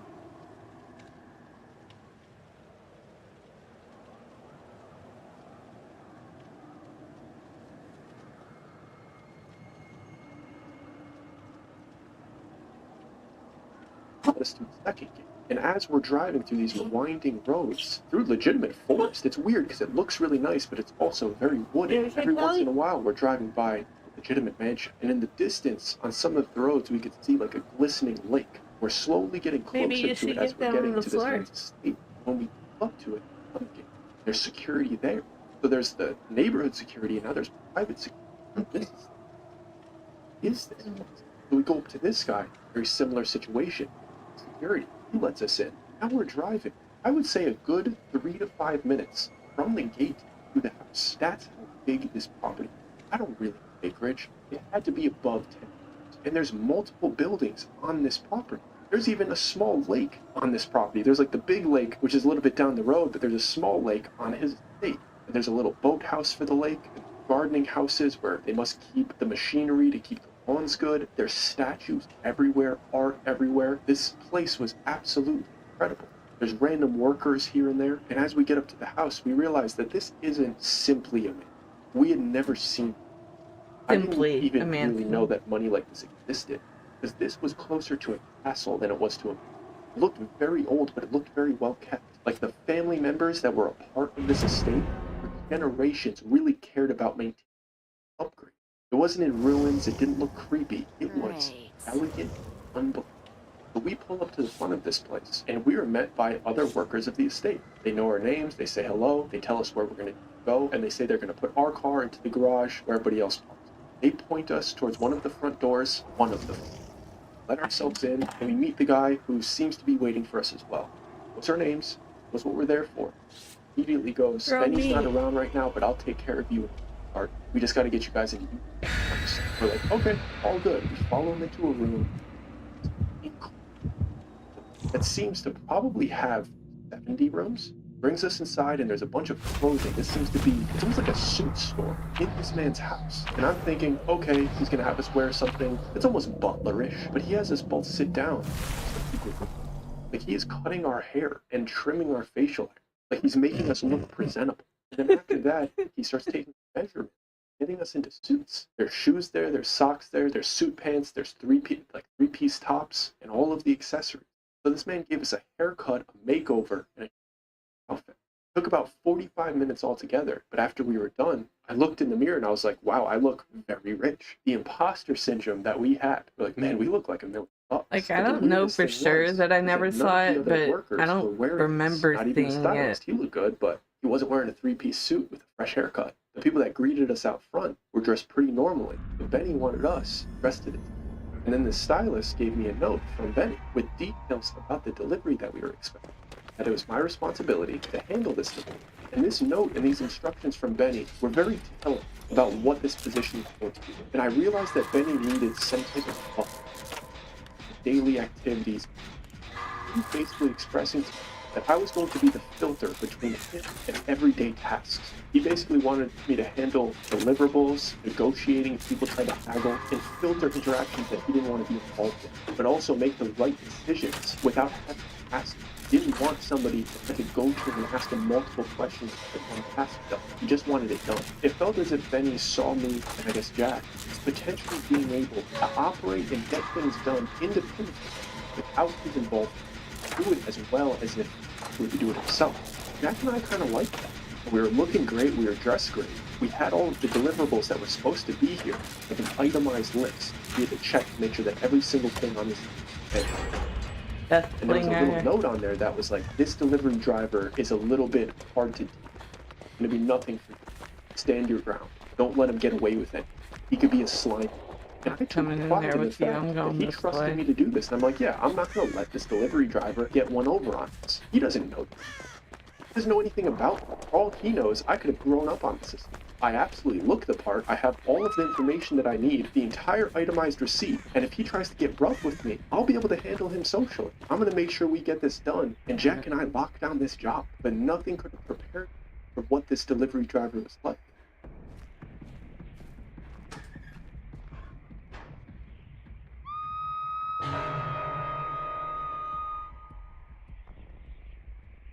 I immediately realized what Benny meant by that this guy was going to be difficult, but he thought I could handle it. When he stepped out of this truck, I got the feeling that he was an absolute fun.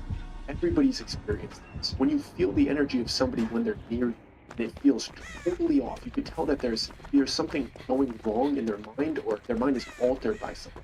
To me, this dude felt like he might have been on drugs. And they weren't the kind of drugs that bring you down. They were the kind of drugs that make you incredibly hyper aware. From the moment this man parked, I saw his eyes darting around. And he hopped out of the car, and even the way he was walking around and looking around, Where are he you was going? so sketchy. Part of me felt like he was How gonna far are you gonna he had go? an aggression and a way of talking that was really hard to comprehend. It felt as if he was skeptical of me. He was skeptical of the estate. Did him the itemized list, like, can you make sure that everything's here? He was skeptical of the list. He had two things in his. He had one small flash drive looking. He had one small pack that looked like a priority mail packet. And right away, he's sussing me out. He's looking me up and down. He's holding out these two items. He's being really vague, not answering my questions about the itemized list, sweating. Looks crazy. Honestly, he smelled a little bit. He smelled like onions. It smelled like that stress. Like, imagine the most stress you've ever been through is reeking through his pores. Another clear sign of somebody that's very uncomfortable in a situation. And he's also the type of guy that keeps walking closer to, like, taking micro steps in personal space while he's talking. And I hate that type of thing. I don't like when people encroach into my personal space and he's standing in a flared stance, not standing straight up, because it feels as if like he's trying to get closer to me to hit me. But I think it made Benny happy. He's holding out these 2 items to me. I was like, confirm to me the items are here. I can't take anything from you unless you show me this order is complete. And he snatches the paper from me and he goes through it and he starts reading some of the things off of the itemized list. And even though I didn't realize what was wrong about it until he started reading. I realized that all of these things were the exact same thing. And he very sarcastically, weirdly, is like looking around, looking at the paper, and going file cabinet, file cabinet, file cabinet. Walks to the back of the truck, opens it up, and counts like 1, 2, 3, 4, 5, 6, and then points at 6 boxes for the back of his truck. They're all the same size, they're all the same shape, and he basically touches the paper back to my chest with 6 file cabinets, and then holds his items back out at me. And he goes, can you have Benny make the exchange? What are they doing? So I take the items from him. Okay, I look at the 2 items, I can't feel them, I can't tell what's in the package, and it says full benefit only. Anytime I manage to keep them busy for a minute, they're just like not on a gen. At least they healed, I guess. And he Whatever. points at the bigger package, and he goes for handle. I'm like, okay, context. This is for Benny, or whatever this is, and this is how Benny's going to pay. Not like we're doing bad or anything. This is a crypto wallet. This is a cold external wallet for cryptocurrency. I just hate people, now I'm back in the and game, and I tell naturally him that he fun can wait in his bits truck, and I'll be back in a moment. And I know that Benny's in the estate, and I ask somebody where his office is, they point me in that direction. I'm thinking about it. How am I going to make it? Benny was not expecting me to pay this guy. He didn't give me what I needed, so I have to go talk to him. Still trying to do my job right. I have Jack wait and stay with the delivery driver, even though I have him back in his truck. He's watching while he's on the estate, trying to handle the situation in the way that I know Benny wants. So I get to his office, I knock on it, try to make it as quick and concise as I possibly can. I walk up to his desk, he's pretty happy to see me. I can tell he knows what I'm there for, trying to make it cool, nice, and put the package on his desk and I say for handling, and I put the crypto wallet on his desk and I say, hey. He looks at me, he goes, it's all there? I said, all there. He's the second driveway into the basement, and I know that's where he wants it stored. Perfect, that's all I needed to know. He takes the crypto wallet, he plugs it into his computer, does a couple things, sends it, brings something out, which seems to be like a confirmation of the transaction. Puts it into an envelope, writes the dude's name on it, hands me back the crypto wallet and the envelope. That's all I need to know. I tell him thank you, I start to turn around. There's one more thing to me as I'm leaving. I knew you'd be good at this. By the way, we have a party tonight. I need you to be ready for it. You're gonna handle the low priority guests. So I nod, don't say anything else, and I go back down because I still have to finish this task. As I'm walking back, I start thinking about everything. I look at the itemized receipt, and I have the crypto wallet, and I see one thing as I'm approaching the delivery that is a little bit confusing. The delivery driver said every single cabinet was the exact same. Pictures of them were the exact same. They had names with them. Everything was identical other than the names. And I didn't really know what that meant. So I handed the receipt to Jack. I said, hold on to this. And I walked up to the delivery truck. He really smooth. I had him pull down his window, handed him his payment. They were all set. And I pointed at the driveway that went down into the basement. And I said, that one. Backed up. And I called over a couple other employees, some helpers to help me unload it. And they told me that there's already people down there to unload it. So I felt a little bit stupid, but I was trying to handle the situation.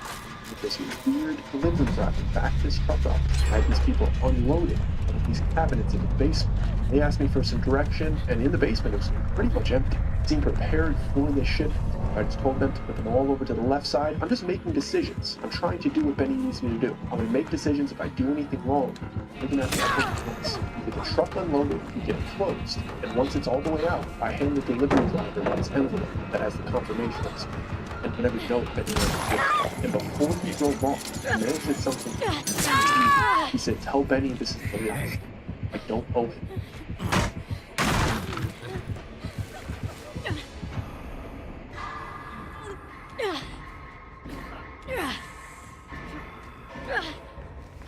So about 20 minutes later, after the delivery driver left, everything was all floated. I get another message. He's upstairs in his room, but apparently he doesn't want to get up and actually talk to people. He doesn't want to call me. He wants to delegate various. And I get a very precise list of everything that's going to happen and when I can expect him. But I realized that this job was going to be much bigger. On the first day, he was having me handle shipments, making decisions, telling people what to do, but he was also having me currently there's going to be a large event at least that very day. And I had an entire list of when different people were going to be invited. Not just the guests, but all of the people who set up the food, all of these things. Told me what rumor was going to be. Gave me a brief explanation of how he wanted me to handle it and what he wanted me to talk about, what information that he wanted me to some of the guests. But for the next few hours, Jack and I were doing our best.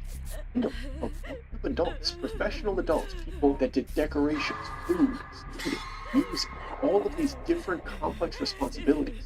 Just trying to handle them one by one to make sure that the estate was ready for me. It was very hectic. It was honestly very difficult, very high-level decision-making for the first day. But we did our best. It's ready. Food is ready. Music was ready. I even had some of the estate workers be ready to meet people, take photos. Like I was trying my absolute best to make sure that the guests of this party, wonderful friends, are accommodated. Very similar to how I would act as a caddy. I want the people to feel accommodated. That's how you do a job. It shouldn't feel like work to go to a party. It should feel like a flow. You should feel like you're being provided a service. So from the moment you arrive, I have people find cars. I'm telling them we're gonna have a 3-friend rule. Introduce yourself. If they need anything, come to you. Then that worker introduces them to me and Jack, who are the hosts of the party, and then me and Jack are going to take that person and introduce them to another guest. So immediately that guest has 3 friends in the estate, so nobody feels lonely and left out. And I really felt like we were crushing. I felt like I was doing everything that Benny wanted me to do. One thing I wasn't expecting was for every single guest to bring a gift. They didn't tell me what this party was about. They were bringing presents. There was no holiday. I didn't think it was Benny's birthday. I felt like he would tell me that. None of the workers knew if it was.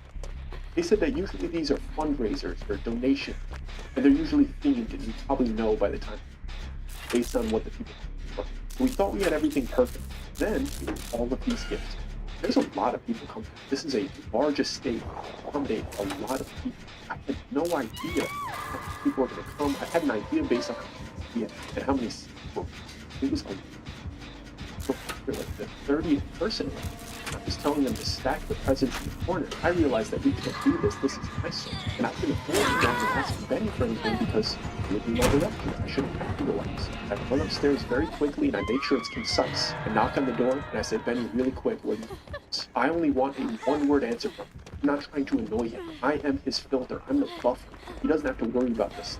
I just wasn't expecting presents. And he says, the walk-in refrigerator in the second floor.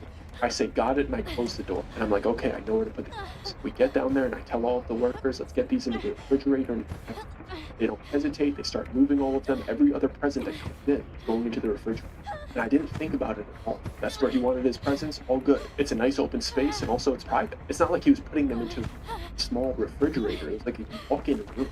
There was plenty of places to put gifts, and it wasn't an eyesore. It was behind a door. It kind of made sense. Now, I was still work mode, trying to do well. I wasn't really suspicious. But I go back and I start talking to everyone. I'm trying to be nice. I'm trying to be charming. I'm introducing people to different people. I'm making sure everybody feels taken care of. And eventually, the first wave of guests stop arriving. There's a lot of them. And honestly, a lot of them seem to know each other. I didn't realize why they knew each other. I started to get into that conversation. I started to notice it. I was noticing it to myself, but I didn't get information. Jack came.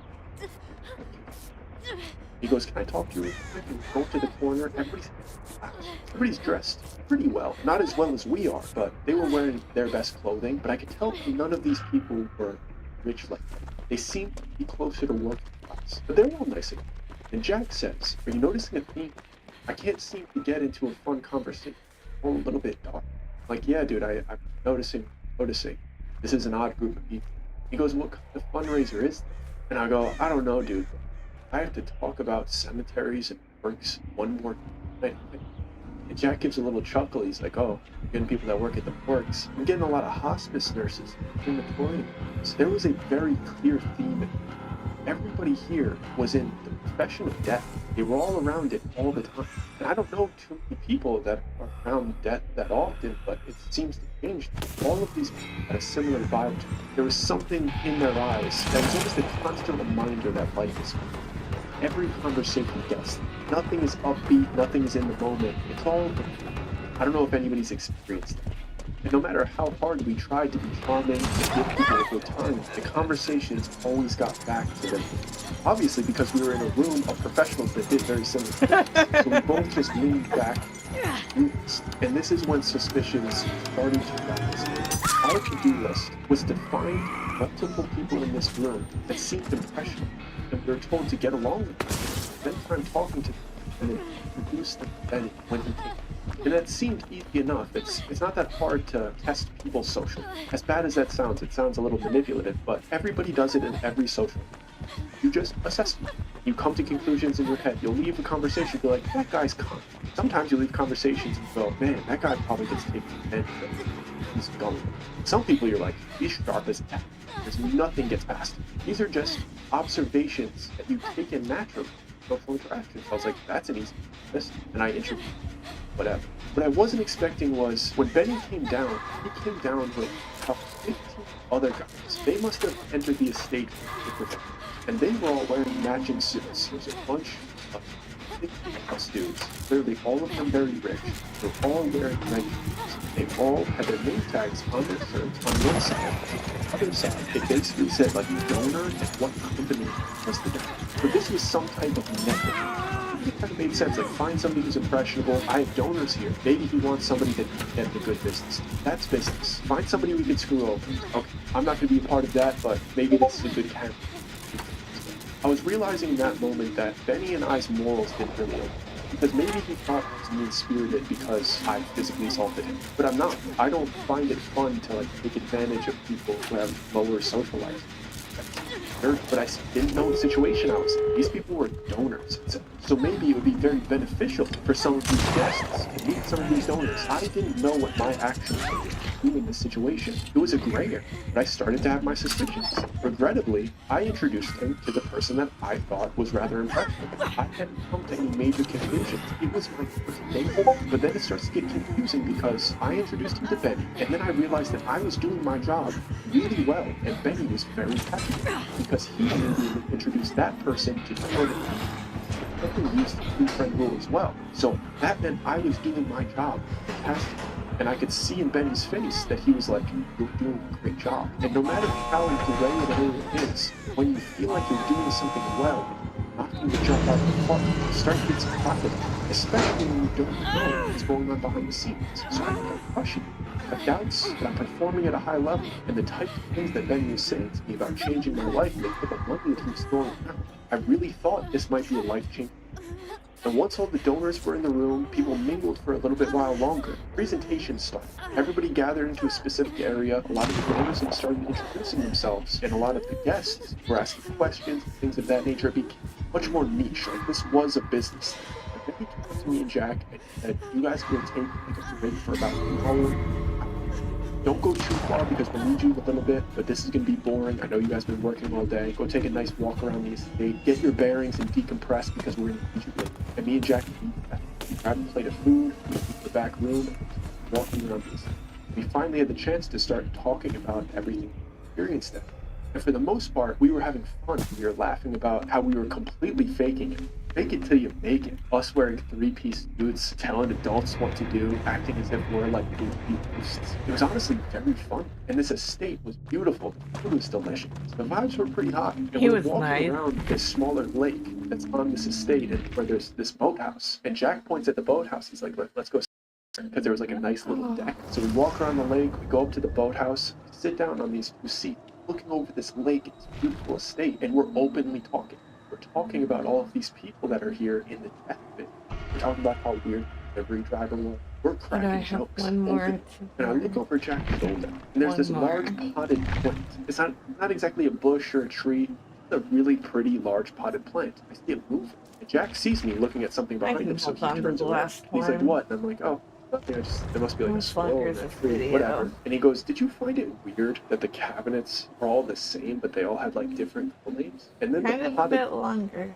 I'm gonna have to pause that.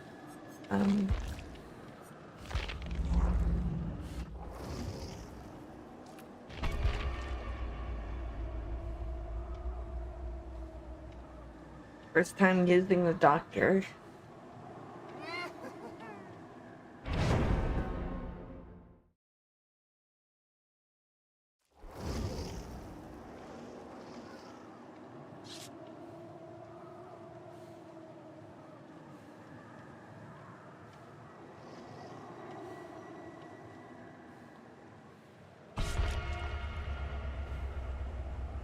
TTV for my first time playing as the doctor. A TTV can't be somebody that really, really sucks. They can't be that new. That's gay.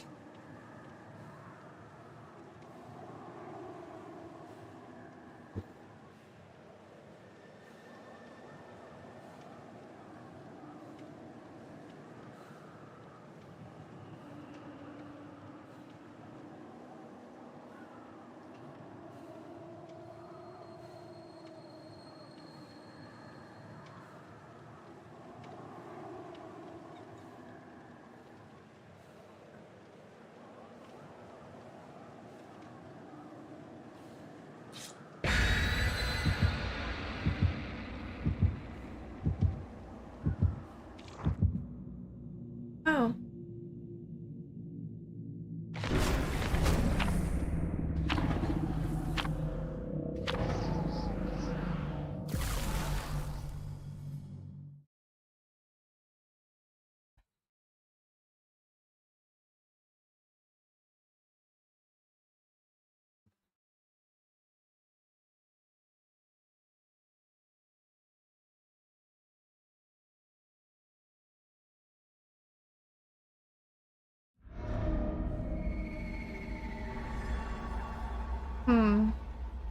I didn't read about my power.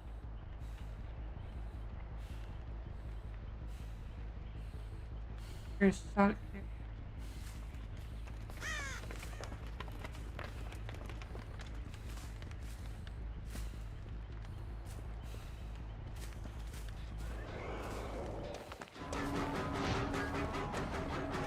Where'd you go? Where'd you go?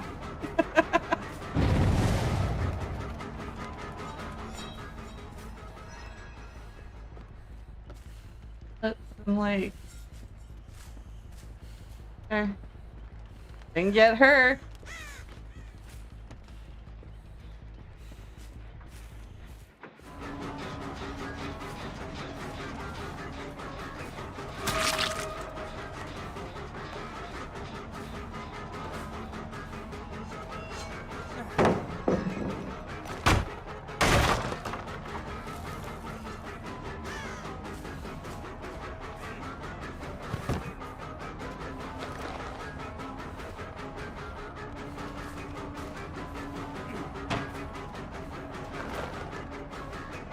Oh, damn it.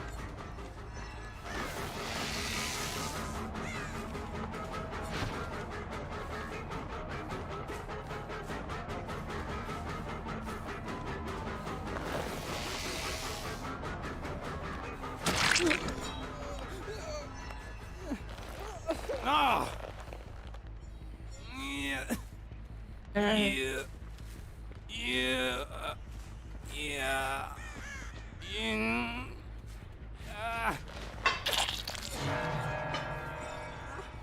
Oh, so much.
Yeah, she's not gonna help you.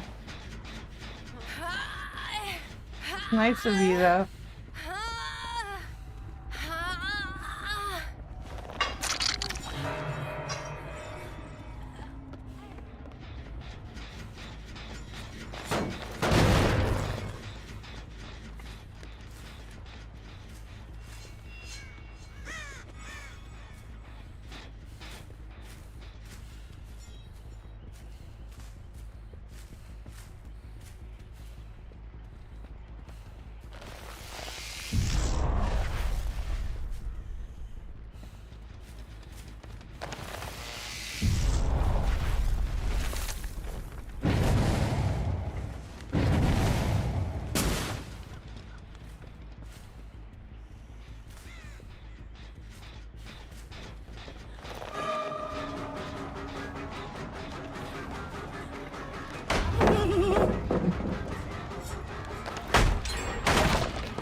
I don't like the way she was fast.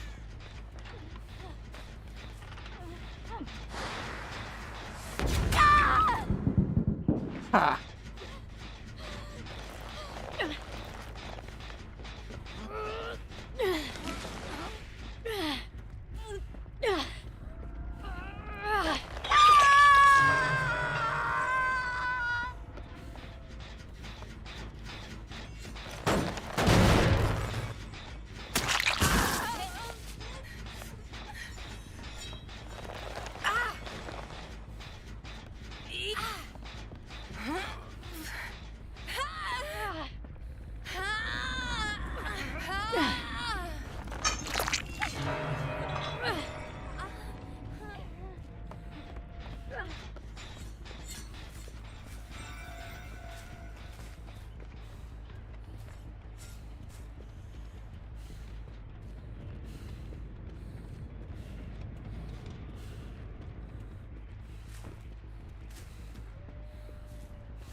Yeah.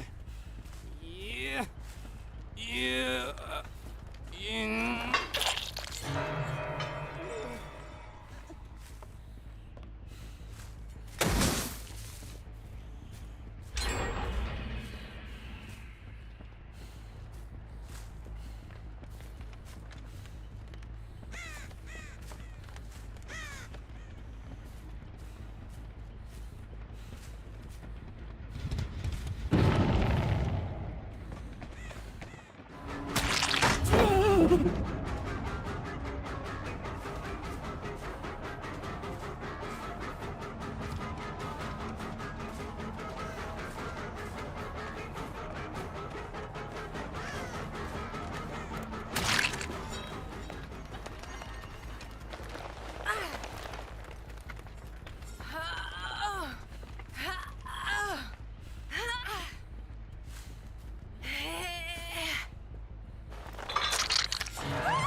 I didn't get it. That sucks.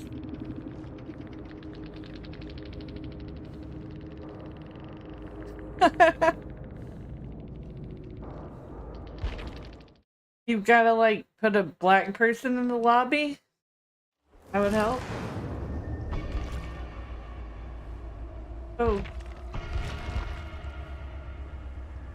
I got something.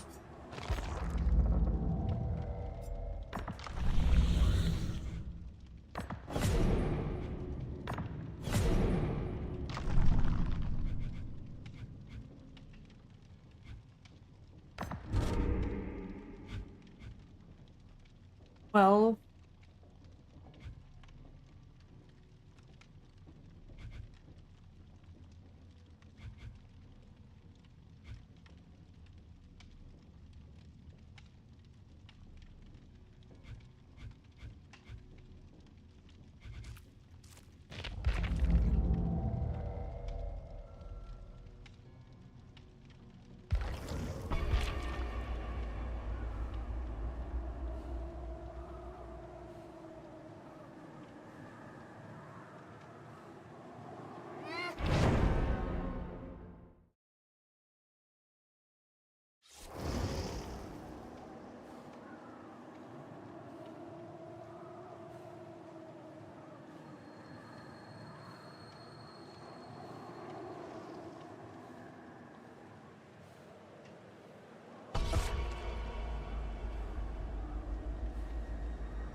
damn it.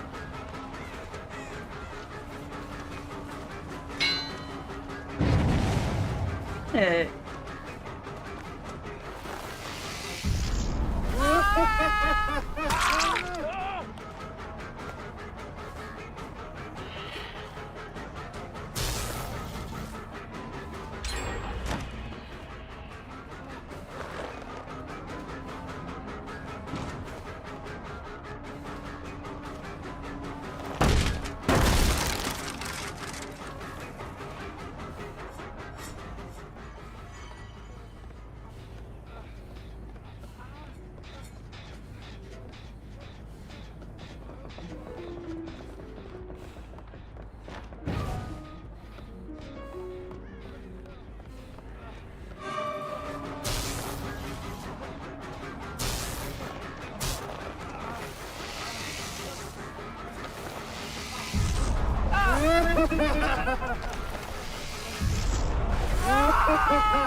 Dude, what the fuck?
I've got Claudette. She's a black character. She's a free character.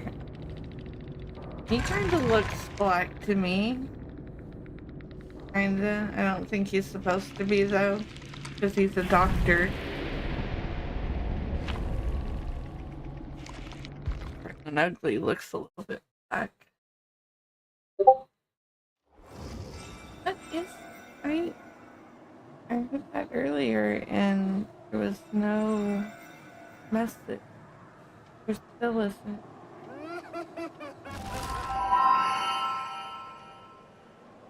Got no notification.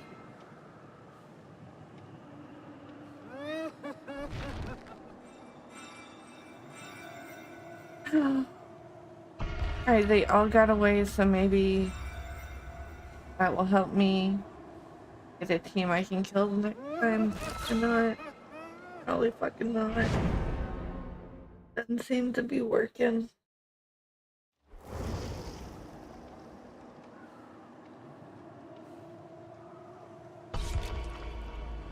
There's a black guy. He's so fucking black. Look how black he is. The doctor kind of does look like a black guy though, right? Am I wrong?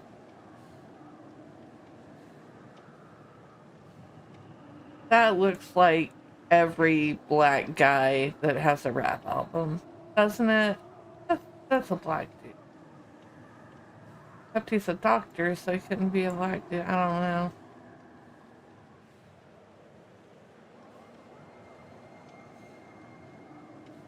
And yeah, I'm high. I'm really, really high.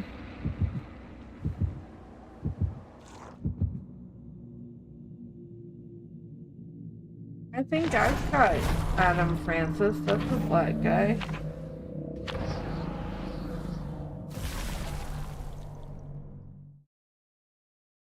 I don't know. I'm gonna buy all the characters. I've got almost all, and I have left some out just because they're black.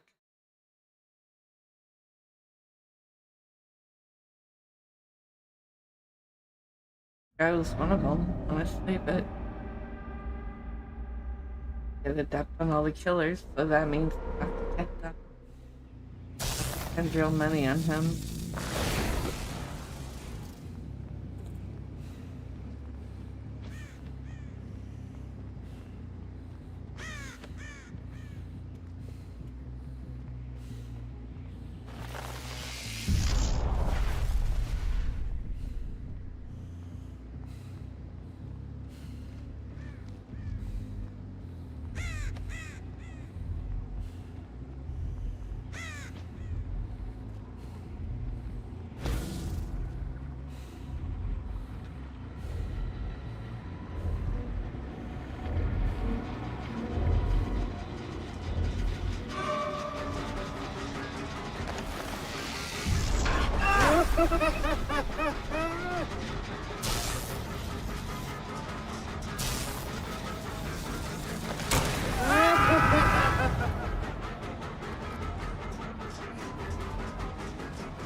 You think I didn't see the nigger?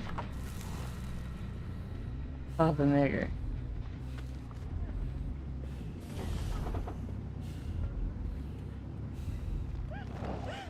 Damn it.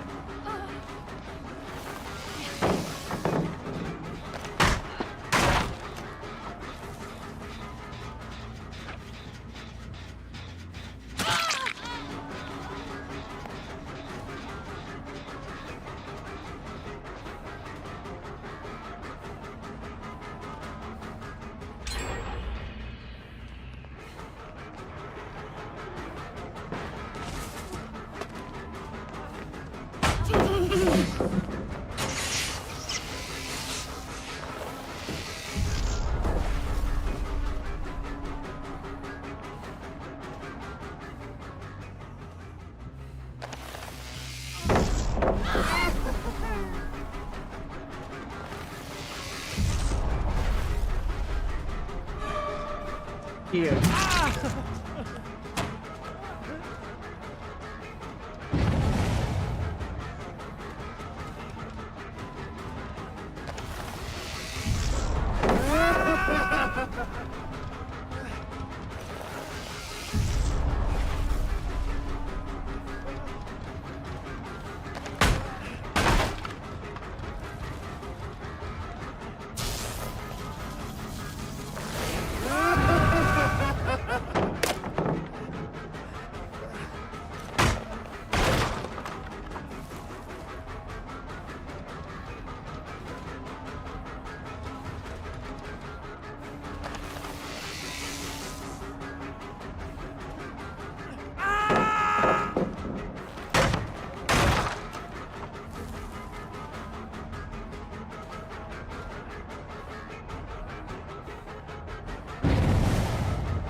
Good night, K6. Thank you for hanging out so long.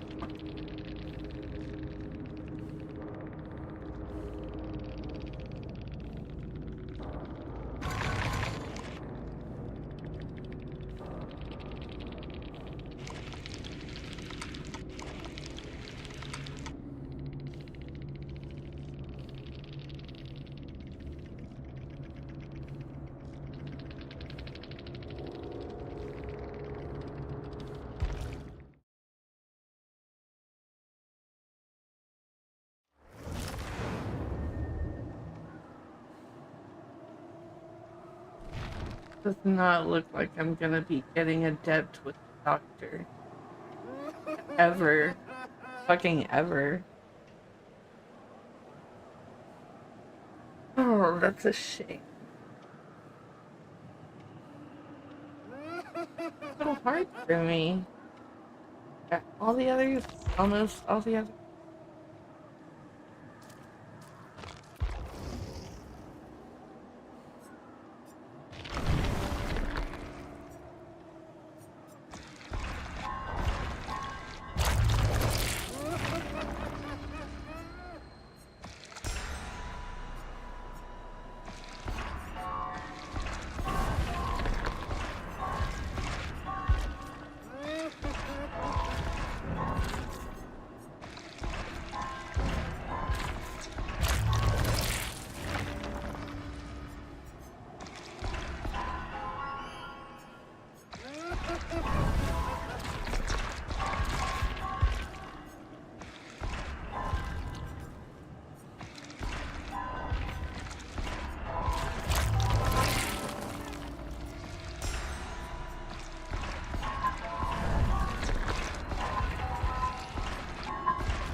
We got a lot of tries.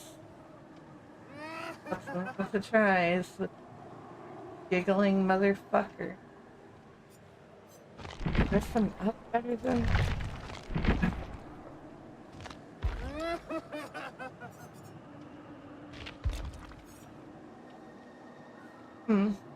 I mean, kinda have to if it's gonna look that ridiculous.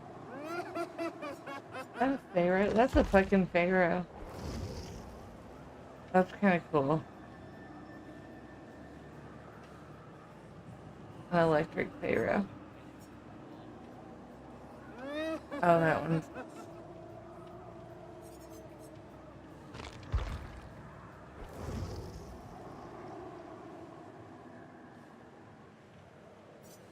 Really fucking cool.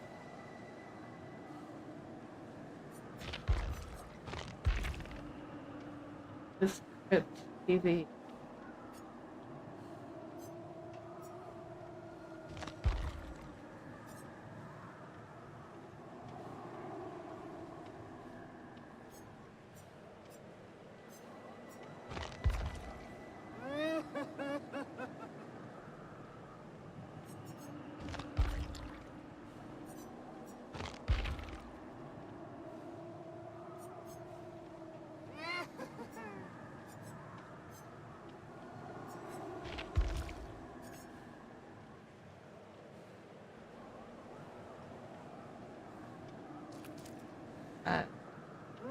Me.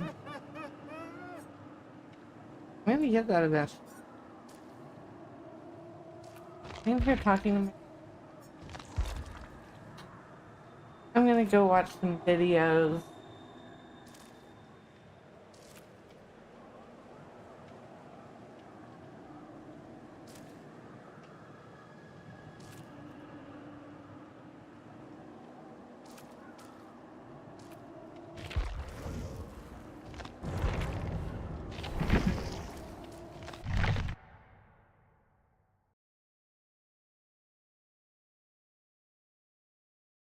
Night.